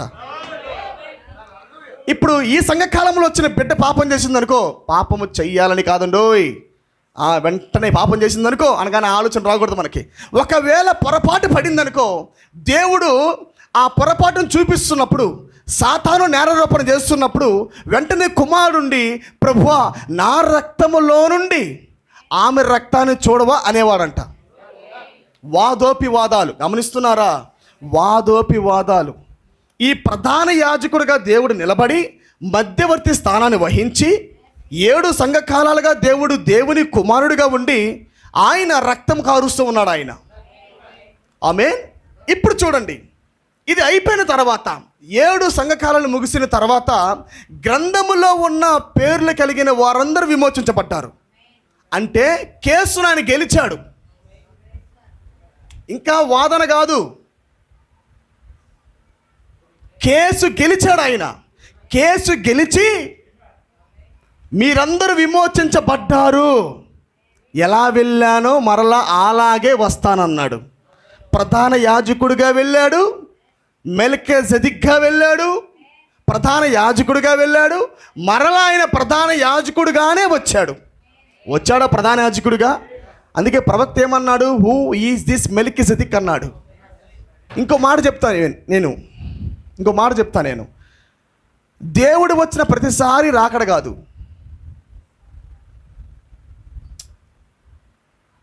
ప్రతి ముసుగుకి ఒక పరిచర్య ఉంది. ఆయన ధరించిన అగ్ని స్తంభానికి ఒక పరిచర్య ఉంది. ఆయన మేఘ స్తంభంగా వస్తే ఒక పరిచర్య ఉంది. ఆయన మెల్కీసెదెకుగా వస్తే ఒక పరిచర్య ఉంది. ఆయన తండ్రి కాలంలో ఉంటే ఒక పరిచర్య ఉంది. ఆయన కుమారుడి కాలంలోకి వస్తే ఒక పరిచర్య ఉంది. ఆమేన్. అన్ని ముసుగులకి కొన్ని పరిచర్యలు ఉన్నాయి. ప్రతి ముసుగులో దేవుడు ఒకే పని చేయలా. ముసుగు మార్చినప్పుడు పరిచర్య మారుతుంది. ఆమేన్. ముసుగు మార్చగా పరిచర్య మారుతుంది. ఆమేన్. ఇప్పుడు దేవుడు ఎలాగొచ్చాడు? ప్రధాన యాజకుడిగా మెల్కీసెదెకుగా వచ్చాడు ఆయన. వచ్చాడా? మెల్కీసెదెకుగా ఎందుకు వస్తాడు? ఎలాగే వెళ్ళానో అలాగే రావాలా. మరి జాన్ వెస్లీ అనలేదే, పెంతెకోస్తు అనలేదే, అసలు ఈ మెల్కీసెదెకు గురించి ఎవరు మాట్లాడలేదే. పౌలు మాట్లాడిన తర్వాత మరలా దాని గురించి ప్రస్తావిస్తుంది ఎవరంటే విలియం బ్రానమే. ఎందుకంటే ఈయన వెళ్ళినప్పుడు పౌలు గమనించాడు ఎలా వెళ్తున్నాడో. అవునా కాదా? ఎలా దేవుడు ఎత్తబడుతున్నాడో, ఎలా దేవుడు ప్రధాన యాజకుడిగా మనకంటే ముందుగా వెళ్తున్నాడో, ఇవన్నీ పరిచర్య ఏంటో ముందుగానే పౌలు గమనించాడు. ఇప్పుడు ఈయన అయిపోయిన తర్వాత కేసు గెలవకుండా రాలేదు పట్టుకొని. ఇది సగం గెలిచి సగం గెలవని పుస్తకం కాదు. ఇది సగం గెలిచి సగం గెలవని పుస్తకం కాదు. సగం ప్రార్థన అయిపోయి సగం ప్రార్థన అవ్వని పుస్తకం కాదు. ఇది ప్రార్థన ముగించబడిన పుస్తకం. ఇది రిడీమ్డ్ బుక్. ఇది ఈ విమోచన గ్రంథములో రాయబడిన ప్రతి పేర్లు విమోచించబడ్డాయి. మనం ఎప్పుడో కేసు గెలిచామనే ఆయన వచ్చి పేర్లు బయలుపరుచుకుంటున్నాడు. అర్థమైందా? రక్తము కార్చబడిన సంగతి నీకు బయలుపాటు వచ్చిందా? ఆయన నీ కొరకు రక్తము కార్చాడని బయలుపాటు నీకు వచ్చిందా? ఎందుకు వచ్చింది? అప్పుడెప్పుడో జరిగిందిగా, నువ్వు ఆ కాలంలో లేవు కదా అంటే కుదరదు. It's a revolution. అది సంఘశాఖలు కూడా నమ్ముతారు. నమ్మరా? రక్తం వారి కొరకు కార్చబడకపోయినా యేసు ప్రభువు మన కొరకు రక్తం కార్చాడు అని వాళ్ళు నమ్ముతారు. మనకి వాళ్ళకి తేడా ఏంటి?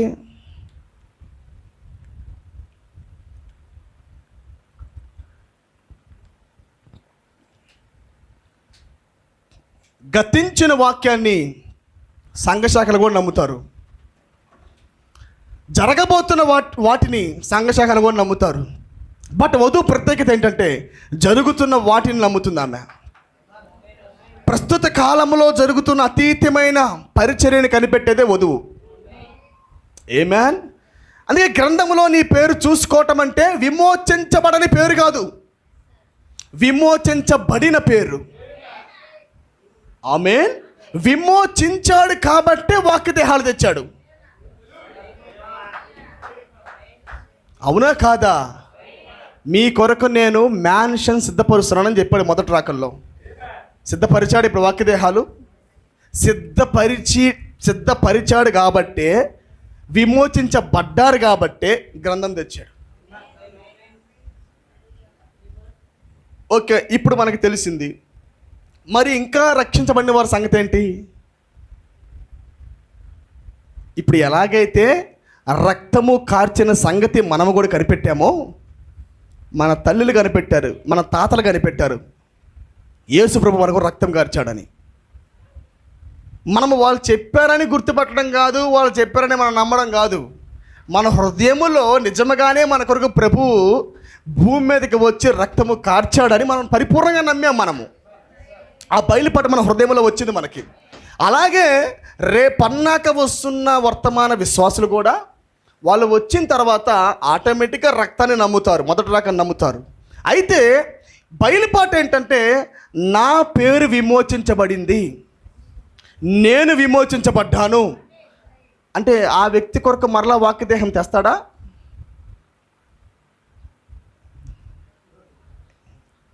ఒకడు నీటి మూలముగాను ఆత్మ మూలముగాను బాప్తిసం పొందినట్లయితే వాడు దేవుని రాజ్యాన్ని చూస్తాడు. ఎవడైతే ఆత్మలో బాప్తిసం పొందుతాడో వాడు వాక్యదేహాన్ని చూసుకుంటాడు, వాక్యదేహంలోంచి వింటాడు. అది దేవుని రాజ్యం. అది ఆ దేవుని రాజ్యాన్ని చూడగలడు. ఆమేన్. ఒక వ్యక్తి వర్తమానంలో వచ్చి తిరిగి జన్మించి ఎన్నికలో ఉన్నట్లయితే అతను తన థియోఫీని చూసుకుంటాడు. ఇదంతా ప్రత్యక్షత మీదే ఉంది. దేవుడు నా పేరు విమోచించాడు, నన్ను విమోచించాడు అనేది ప్రత్యక్షత. ఈ గ్రంథములో నీ పేరు చూడటం ఒక ప్రత్యక్షత. ఈ బైబిల్ గ్రంథమంతా నీ కొరకే రాయబడిందని నమ్మటం ఒక ప్రత్యక్షత. ఈ పితరుల జీవితాలందరి కూడా నీ కొరకు ఛాయగా రాయబడ్డాయని జీవించారని తెలుసుకోవడం కూడా ఒక ప్రత్యక్షతే. ఆమేన్. కానీ ఎత్తబాటు ప్రత్యక్షతే కానీ ఎత్తబాటు ఉంది. ఖచ్చితంగా మనం రేపో మాపో ఎత్తబాటులోకి వెళ్ళబోవుచున్నాము. శరీర మార్పు లేకుండా ఎత్తబాటు లేదు. హల్లెలూయా. బట్ వీపీలు మనం నమ్మేది ఏమిటంటే, ఆయన ప్రధాన యాజకుడిగా వెళ్ళాడు, ప్రధాన యాజకుడిగా మరలా తిరిగి వచ్చాడు, గెలిచి వచ్చాడు, యోగ్యుడిగా వచ్చాడు, విమోచించాలని శుభవార్తతో వచ్చాడు. ఇప్పటి నుంచి ఈ కాలము 7 సంఘకాలాలు కాదు, ఇంకా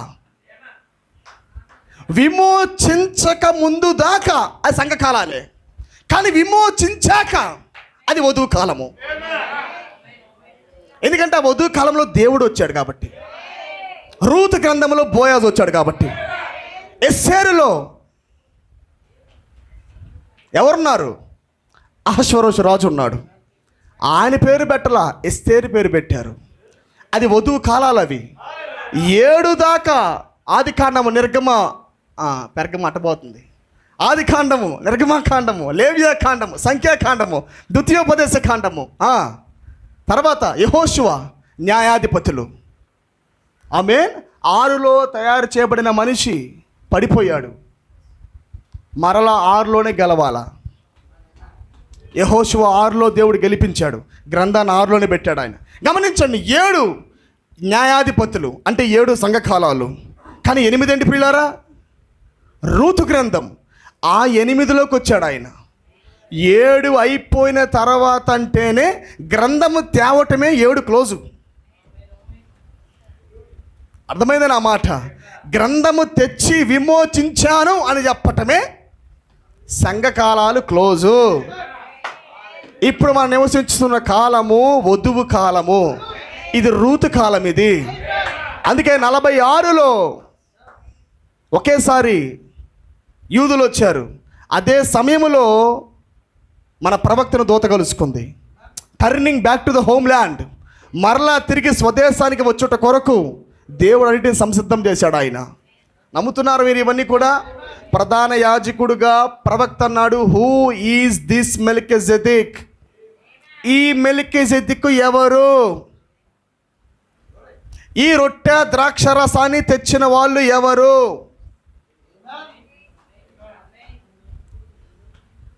మనుషుడు రొట్టె వలన మాత్రము కాదు, కానీ దేవుని నోట నుండి వచ్చి ప్రతి మాట వలన జీవించును. ఇదిగో ఈ రొట్టెను తెచ్చింది ఎవరు? ఈ ద్రాక్ష రసం తెచ్చింది ఎవరు? It is the rising of the sun. ఇదిగో సూర్యోదయము. ఆమేన్. ప్రతి వర్తమానము కూడా I am the leader to the bride, నేనే వధువుకు నాయకుడిని. Under united one head. పెండ్లి కుమారుడు పెండ్లి కుమార్తె భావిష్య గృహము. ప్రతి వర్తమానం పెక్యులరే. Rapture, every message is peculiar. ఆయన గ్రంథము తెరిచిన తర్వాత, విమోచించిన తర్వాత వస్తున్న ప్రతి వర్తమానం కూడా పెక్యులరే. ఓకే, ఇప్పుడు ఆయన విమోచించాక మనం ఎందుకు భూమి మీద ఉన్నాం? ఆమేన్. హక్కుపూర్వకముగా బోయాజు రూతుని విమోచించిన తర్వాత అప్పుడు ఏం జరిగింది? వివాహం జరిగిందా లేదా? సమీప బంధువుడుగా విమోచించినప్పుడు పెద్దల ముందు వచ్చి నేను కేసు గెలిచాను అన్నాడా? కోల్పోయిన సమస్త వాటిని, కోల్పోయిన సమస్త స్వాస్థ్యాన్ని విడిపించాడా బోయాజు? సమీప బంధువుడిగా వచ్చి తన స్వరక్తం ఇచ్చి మధ్యవర్తి స్థానం వహించి ఆయనే మన కొరకు నిలబడి ఆయన రూతుని విమోచించాడు.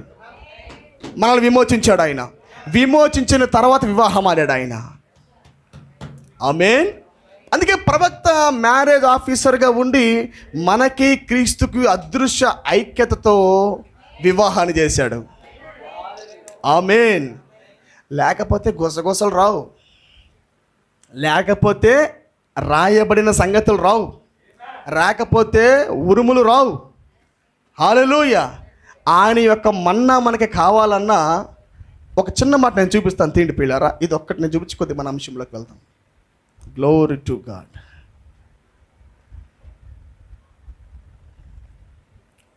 ఆమేన్. ఒక అంశం మనం చూద్దాము. ఒక చిన్న మాట నేను చూపిస్తాను. నేను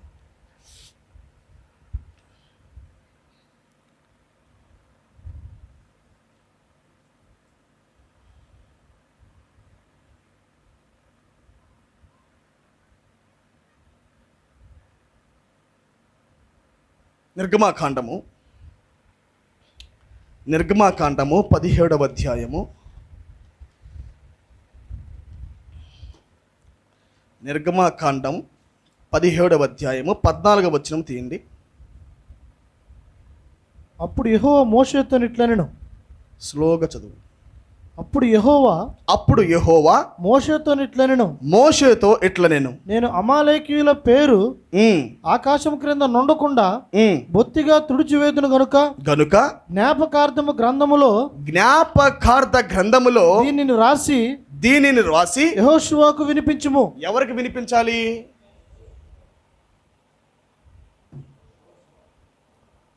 ఈ గ్రంథములో జ్ఞాపకార్థంగా దీన్ని రాయి.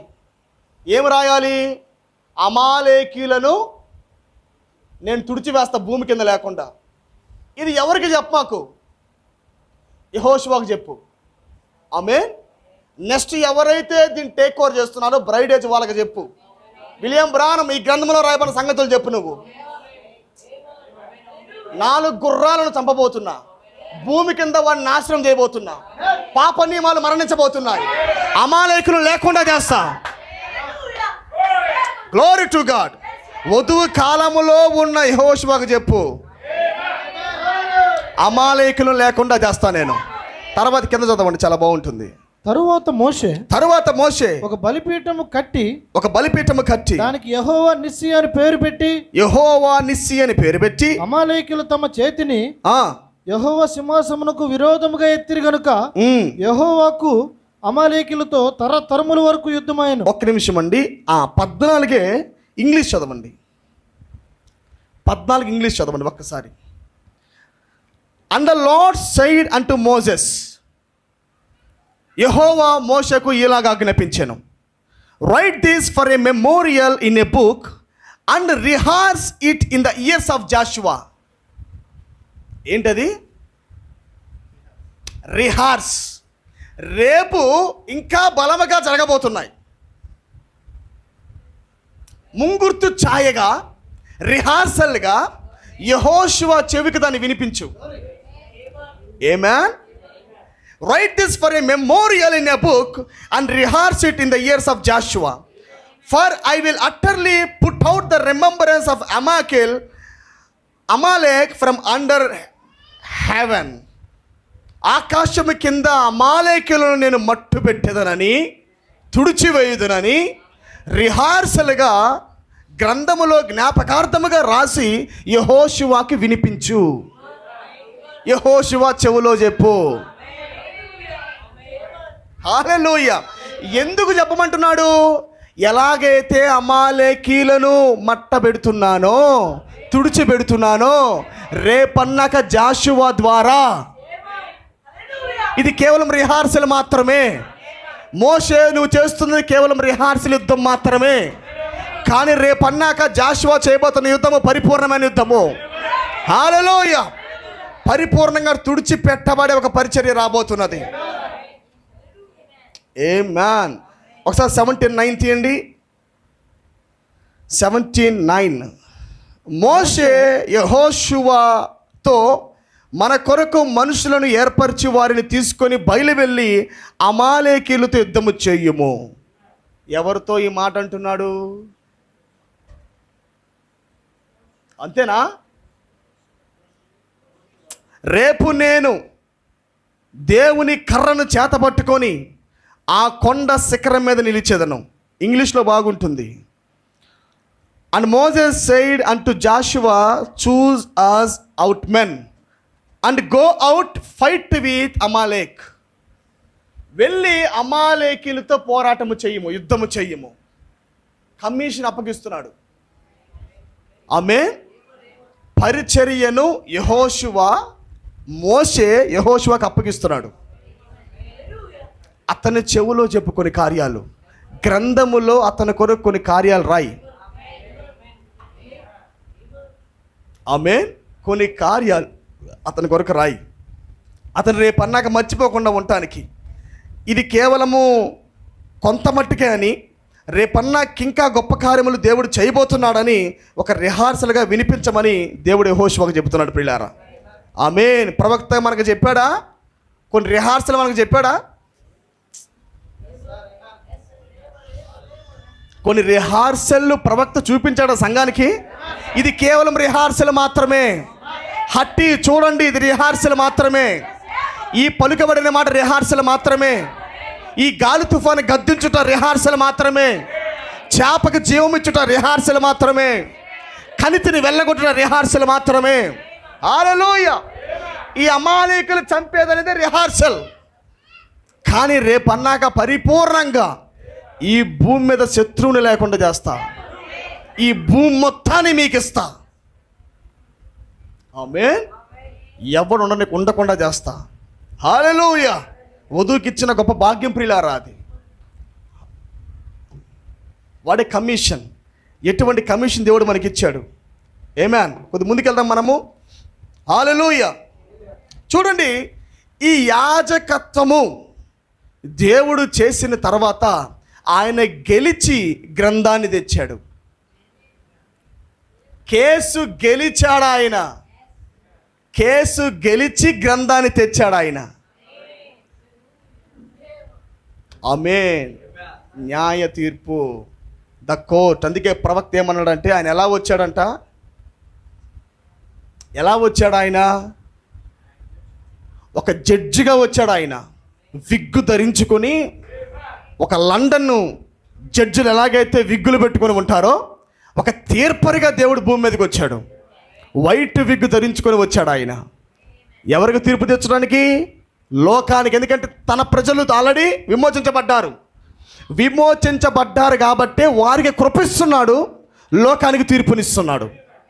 ఆమేన్. మనిషిలో నుండి ఇచ్చాడు ఆయన. దేవుడు మేఘములో దిగివచ్చి విగ్గును ధరించుకొని వచ్చి ఆయన తీర్పు ఇవ్వాల. ఆ తీర్పరి ప్రవక్తలోకి వెళ్ళాడు. బైబిల్ ఏం సెలవిస్తున్నది? ఒక పాదం భూమి మీద, ఒక పాదం సముద్రం మీద పెట్టాడంట. భౌతికముగా పెట్టేది కాదు అది. కానీ ఎవరు పెట్టారు? సంఘ శాఖల మీద కాలు మోపింది ఎవరు? William Branham. అవునా కాదా? రోమన్ క్యాథలిక్ మీద రంకె వేసింది ఎవరు? Man, not God. మనుషుల్లో ఉన్న దేవుడు దేవుడుగా లేడు, మనిషిగా లేడు. గ్రంథము కేవలం గ్రంథముగా రాలా, గ్రంథం మనిషిలోకి వచ్చింది. జడ్జర్ మనిషిలోకి వచ్చాడు. రాయి విసిరింది ఎవరు? దేవుడు కాదు, మనుషుడు. అవునా కాదా? అలస్కాకి తీర్పు ప్రకటించింది ఎవరు? మనుషుడు. కొండ మీద కొలడరాలో ఆ తుఫాన్ని గద్దించుటకు స్వరము పైకెత్తి పలికింది ఎవరు? మనుషుడు. రాయి విసిరింది మనుషుడు. అందుకే ప్రియులారా, ఆయన తలగా వచ్చాడు, మరి కాళ్ళు ఎలా మోపాడు?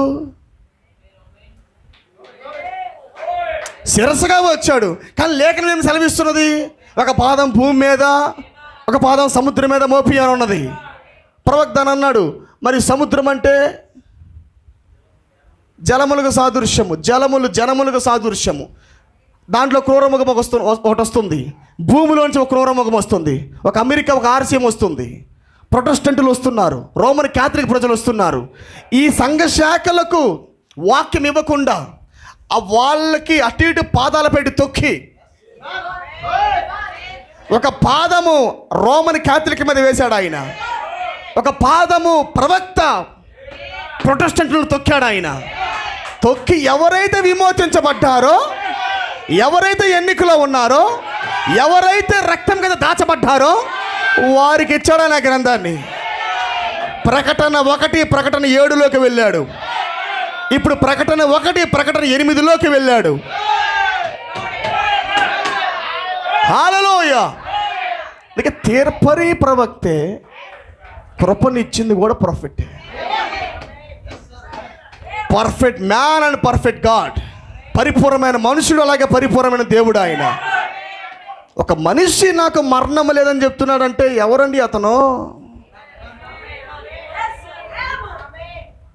ఒక మనిషి నాకు మరణం లేదంటున్నాడంటే అసలు అతను ఎవరంటారు చెప్పండి మీరు? Perfect man and perfect God. నేను బ్రహ్మామును దేవుడు అనడం లేదు నేను, కానీ బ్రహ్మలోకి దేవుడు వచ్చాడు. ఇప్పుడు ప్రవక్తలోకి దేవుడు వచ్చాడు. మనం లాస్ట్ టైం ఆడుకున్న the word is in the bride, the mind of Christ అన్నా నేను. క్రీస్తు యొక్క మనస్సు, వాక్యం వధువులో నివాసం ఉంటుంది ఇప్పుడు. హల్లెలూయా. It's all the process. దేవుడు ఏది చేస్తున్నా కూడా ఆయన సగం పనిలో లేచి రాడు. మీరు క్లారిటీగా నేను చూపిస్తాను. అది ఎడమ అనే వర్తమానంలో ప్రవక్త అంటాడు, ఎందుకు పరలోకములో కెరూబులు సెరూబులు మౌనంగా అయ్యారంటే, ఇప్పుడు దాకా ఎప్పుడు కూడా మౌనంగా లేని వాళ్ళు ఇప్పుడు ఎందుకు మౌనంగా ఉన్నారంటే, పరిశుద్ధుడు పరిశుద్ధుడు అనకుండా, గోల చేయకుండా ఎందుకు మౌనంగా ఉన్నారంటే అక్కడ దేవుడు లేడు అన్నాడు. ఆమె దేవుడు లేకపోయినా కానీ కేకలేస్తారు దోతలు. వాళ్ళ స్పృహ లేని వాళ్ళ ఖాళీ చేశాడు ఆయన ముసుకుని ఖాళీ చేసి అక్కడ ఉండి ఇక్కడికి రాలా. గమనించండి, నేను చెప్పాను మీకు, హెబ్రీ రాసిన పత్రికలో మనం మాట్లాడుతూ, మొదటి గుడారము నిలిచి ఉన్నంత కాలము రెండవ గుడారము బయలుపరచబడదు. మొదటి గుడారము నిలిచి ఉన్నంత కాలం అంటే, మొదటి గుడారములో ఏమున్నది? దీపస్తంభం ఉంది. దీపస్తంభం అంటే ఏంటి? 7 సంఘకాలాలు. 7 సంఘకాలాలు నిలిచి ఉన్నంత కాలము. రెండవ గుడారం అంటే అతి పరిశుద్ధ స్థలము, అది బయలుపరచబడదు. ఆమేన్. ఈ మొదటి సంఘకాలం అంటే, మొదటి గుడారం అంటే 7 దీపస్తంభాలు. ఈ 7 సంఘకాలాలు పరిచర్య ఉన్నంత కాలము రెండవ గుడారం అంటే ప్రభుని యేసుక్రీస్తు. ఆయనే ప్రధాన యాజకుడుగా, షకీనా మహిమగా, మందసముగా తెర లోపల ఉన్నాడు ఆయన.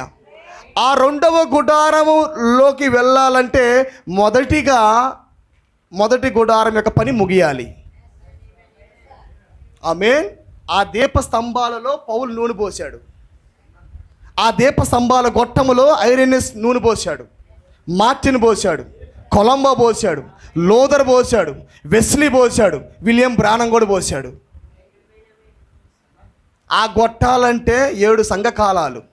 ప్రతి సంఘానికి వాళ్ళు నూనె పోసుకుంటూ వచ్చారు, వర్తమానాలు ఇచ్చుకుంటూ వచ్చారు. వాళ్ళు యాజకులు, వాళ్ళు అది యాజకుల పని అది. కానీ 63లో ప్రభువు ప్రధాన యాజకుడిగా వచ్చాడు. అందుకే ప్రవక్త అన్నాడు, తెర తొలగించబడిన దేవుడు. ఇన్నర్ వే, లోపలి తెర. ఆమేన్. తెర చినిగిపోయినది. ఎలాగైతే మొదటి రాకడలో తెర చినిగిందో, రెండవ రాకడలో కూడా 7 సంఘకాలాల తర్వాత, మొదటి గుడారము తర్వాత, మొదటి గుడారమునకు రెండో గుడారమునకు మధ్య ఉన్న తెర చినిగిపోయినది. ఆమేన్. ఇప్పుడు మనము ప్రధాన యాజకుడు బట్టి చాలా సునాయాసముగా ఆయన నుండి స్థలంలోకి వెళ్ళిపోతున్నాము. Direct meet with God. అవునా కాదా? మీరు దేవుడితో ముఖాముఖిగా మాట్లాడుతున్నారా? ఈ గ్రంథము రావటానికి కారణమే ఈవినింగ్ టైంలోకి తీసుకొని వెళ్ళటానికి. ఈవినింగ్ టైం ఫెలోషిప్, సాయంకాల వెలుగు సహవాసము. ఏంటది? There is no mediator between God and man. ఆదాము హవ్వల దగ్గరికి సాయంకాలం మందు ప్రభువే దిగి వచ్చి మాట్లాడేవాడు. అదే ఇన్నర్ వెయిల్ అంటే, అదే తెర తొలగించబడుట అంటే, అసలుకి అదే ప్రకటన 10:1 అంటే. గ్రంథము చినిగిపోయిన తర్వాత, గ్రంథం పగలగొట్టబడిన తర్వాత పైనుంచి తెర కింద వరకు చినిగిపోయింది. ఆమేన్. ఇప్పుడు సాయంకాల సహవాసం మనకు ఏర్పాటు చేయబడింది. ఏ అనుభవాలు ఇప్పుడు? ఇది వరకు మోసపోయారు ఆ సహవాసంలో. ఆ ఈవినింగ్ టైంలో ఆయన వచ్చి ఫెలోషిప్ చేస్తున్నా కానీ వాళ్ళు పడిపోయారు. కానీ ఈ ఈవినింగ్ టైంలో వచ్చి గ్రంథాన్ని దేవుడు ఎవరికి తెరిచాడు? ఇప్పుడు ఆదాం దగ్గర లేదు గ్రంథం. అప్పుడు గ్రంథం ఆదాం చేతిలో ఉంది, కానీ ఇప్పుడు గ్రంథం అవ్వ చేతిలో ఉంది. ఆమేన్.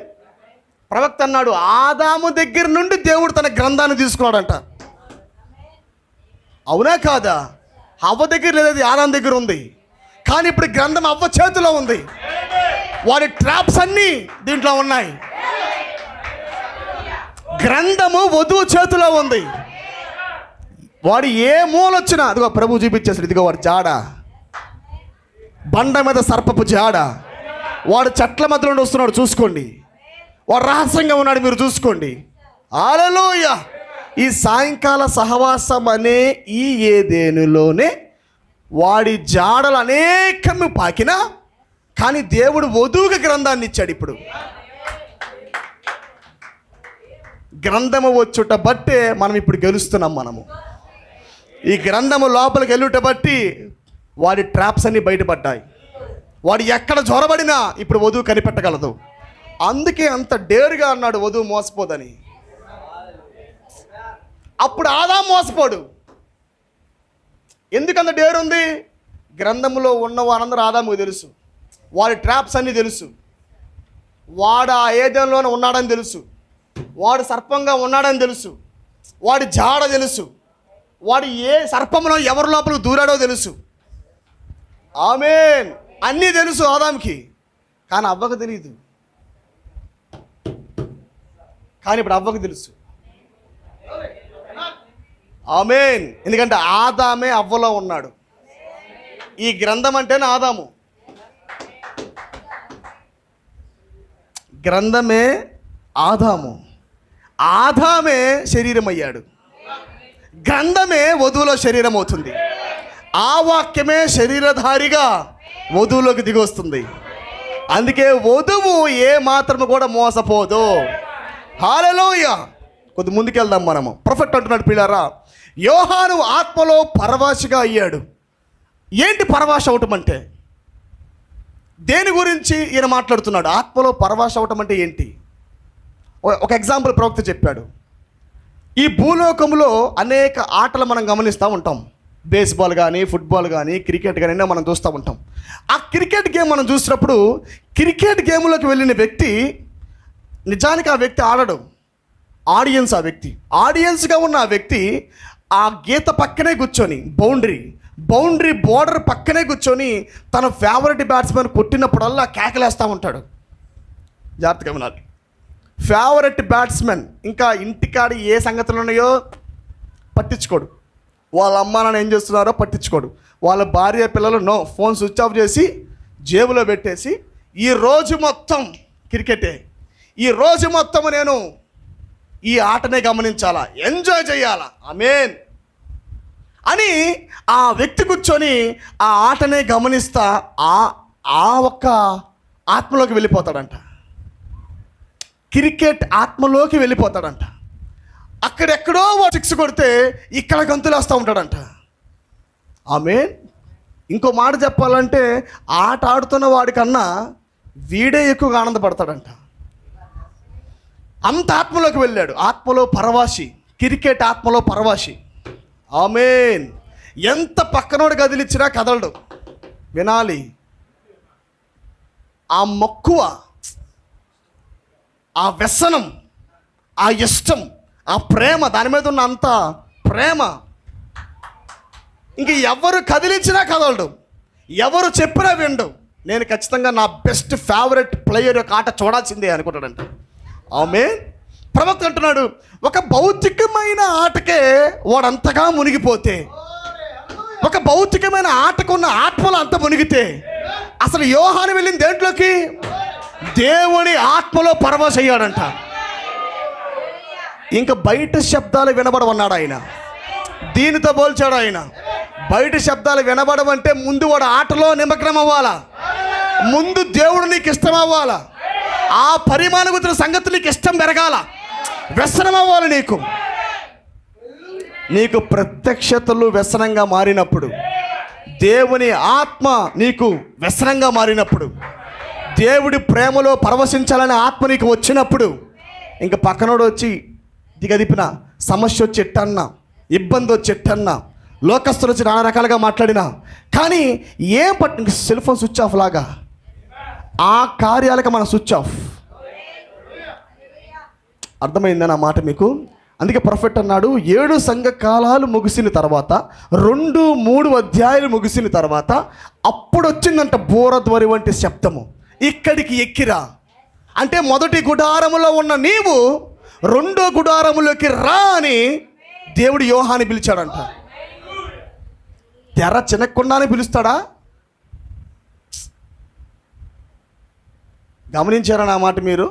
తెర చిన్నగాకుండా పిలుపు లేదు.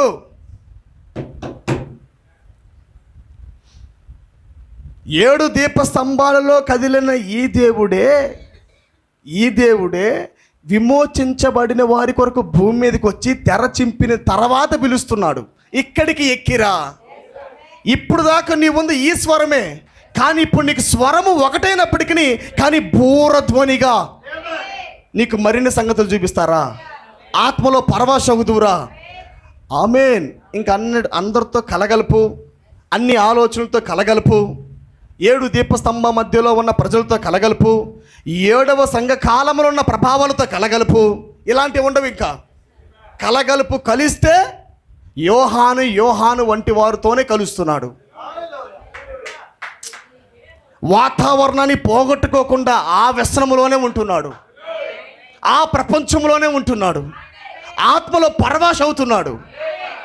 నిజం ప్రియులారా, ఇది ఎవరో మొక్కలందించేది కాదు, ఎక్కడో చూసి నేర్చుకునేది కాదు. ఇది నేను చెబుతున్నాను. నీకు నిజముగా బోరధ్వని వంటి శబ్దం కానీ వచ్చినట్లయితే, నిజముగా మనము కానీ ప్రియులారా ఆ తెరలో కానీ వెళ్ళినట్లయితే, ఆమేన్, 7 సంఘకాలాలు దాటి వధువు కాలం యొక్క ప్రభావంలోకి వెళ్ళినట్లయితే, ఆమేన్, న్యూ మెసేజెస్ బయటకు వస్తాయి. ఒక కొత్త వర్తమానం బయటకు వస్తుంది, ఒక కొత్త ప్రత్యక్షతలు బయటకు వస్తాయి, ఒక కొత్త ద్రాక్షరసం బయటకు వస్తుంది. ఇప్పుడు దాకా ఎప్పుడు వినని బూరధ్వని శబ్దాలు యోహాను నుంచి వినబడతా ఉంటాయి. ఇది ఎక్కడ చెప్పలేదే.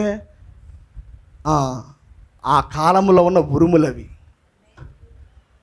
భూమి మీద ఇప్పుడు దాకా. ఇంకో మాట ఉంది బైబిల్లో పిల్లారా, వాగ్దాన భూమి యొక్క పొలిమేర దాకా మాత్రమే మన్నా పడిందంట.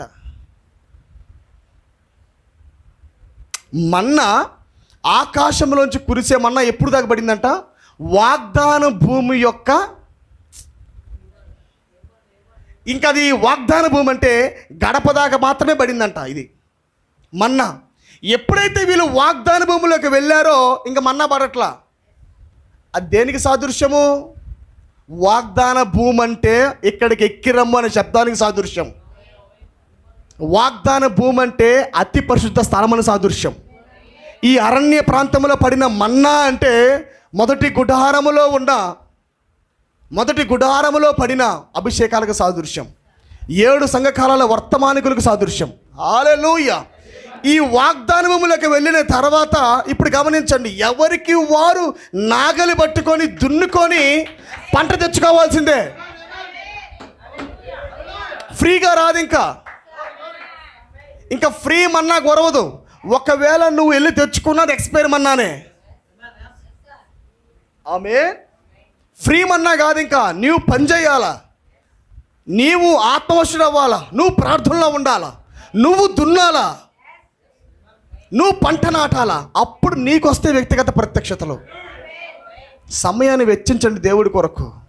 నీ ఆత్మ రిన్యూవల్ చేయబడాలంటే, మన ఆత్మ నూతనపరచబడాలంటే, మన రెక్కల మరల నూతనపరచబడాలంటే మొదటిగా మనం దున్నుకోవడం ఆరంభించుకోవాలా, బండ కొట్టుకోవడం ప్రారంభించాలా.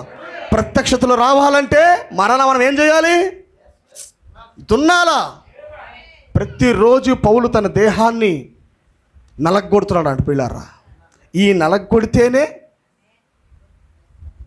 దేవుడితో సంప్రదింపులు జరుపుతూ నలగొడితేనే ఆ పంట బయటకు వచ్చింది. ఆమేన్. ద బ్రైడ్ ఏజ్ ప్రవక్త అంటాడు, ఇప్పుడు దాకా పడిన మన్నా ఉదయకాలం దాకే ఉండి వెళ్ళిపోతుంది. అవునా కదా? మార్టిన్ లూథర్ మన్నా ఎక్కడి వరకు అండి ఇప్పుడు పనిచేసిద్ది అది. కానీ ఇప్పుడు కురుస్తున్న మన్నా అది అన్ఎక్స్పైర్డ్. అది రేపు ఉదయకాలం కల్లా మరలా ఎక్స్పైర్ అయ్యేమన్నా కాదు. అది దేవుడు నీకు ఇస్తున్న ఈ ఛానల్ అనేది పిల్లారా, ఈ వధువు కాలంలో దేవుడు నీకు ఓపెన్ చేసిన ఈ తెరవబడిన ఈ ఛానల్, ఈ రివీల్డ్ వర్డ్ ఛానల్ అనేది ఇది ఎన్నడూ తరిగిపోయేది కాదు. ఇది నువ్వు ఎంత దూరం వెళ్తే అంత దూరం దేవుడు నిన్ను తీసుకెళ్తూనే ఉంటాడు. ఆమేన్. ఈ మర్మయుక్తమైన మార్గంలో ఎవరికి చెప్పుకోవాల్సిన అవసరం లేదు. ఎవరు మనం చెప్పినా వినరు. అవునా కాదా? దాన్ని ఎంత వివరించినా ఇన్ని లేఖనాలతో పెట్టినా ఎవరు దాన్ని వినరు. కానీ యోహాను మాత్రం ఖచ్చితంగా ఆ పరిమాణంలో పరిగెడుతూ ఉన్నాడు. ఇంకా అతనికి మాత్రమే ఆ లేఖన గ్రహింపు, ఆ ప్రత్యక్షతలు, ఆ మర్మాలు, ఆ ఉరుములు బయలుపరచబడతా ఉన్నాయి. హల్లెలూయా. Getting into the spirit, ఆత్మలో పరవశ అవుట, ఆత్మలోకి ప్రయాణము చేయుట. హల్లెలూయా. 7 సంఘకాలాలు దాటిన తర్వాత ఇక్కడికి ఎక్కి రమ్మనే శబ్దాన్ని దేవుడు యోహానికి వినిపించాడు.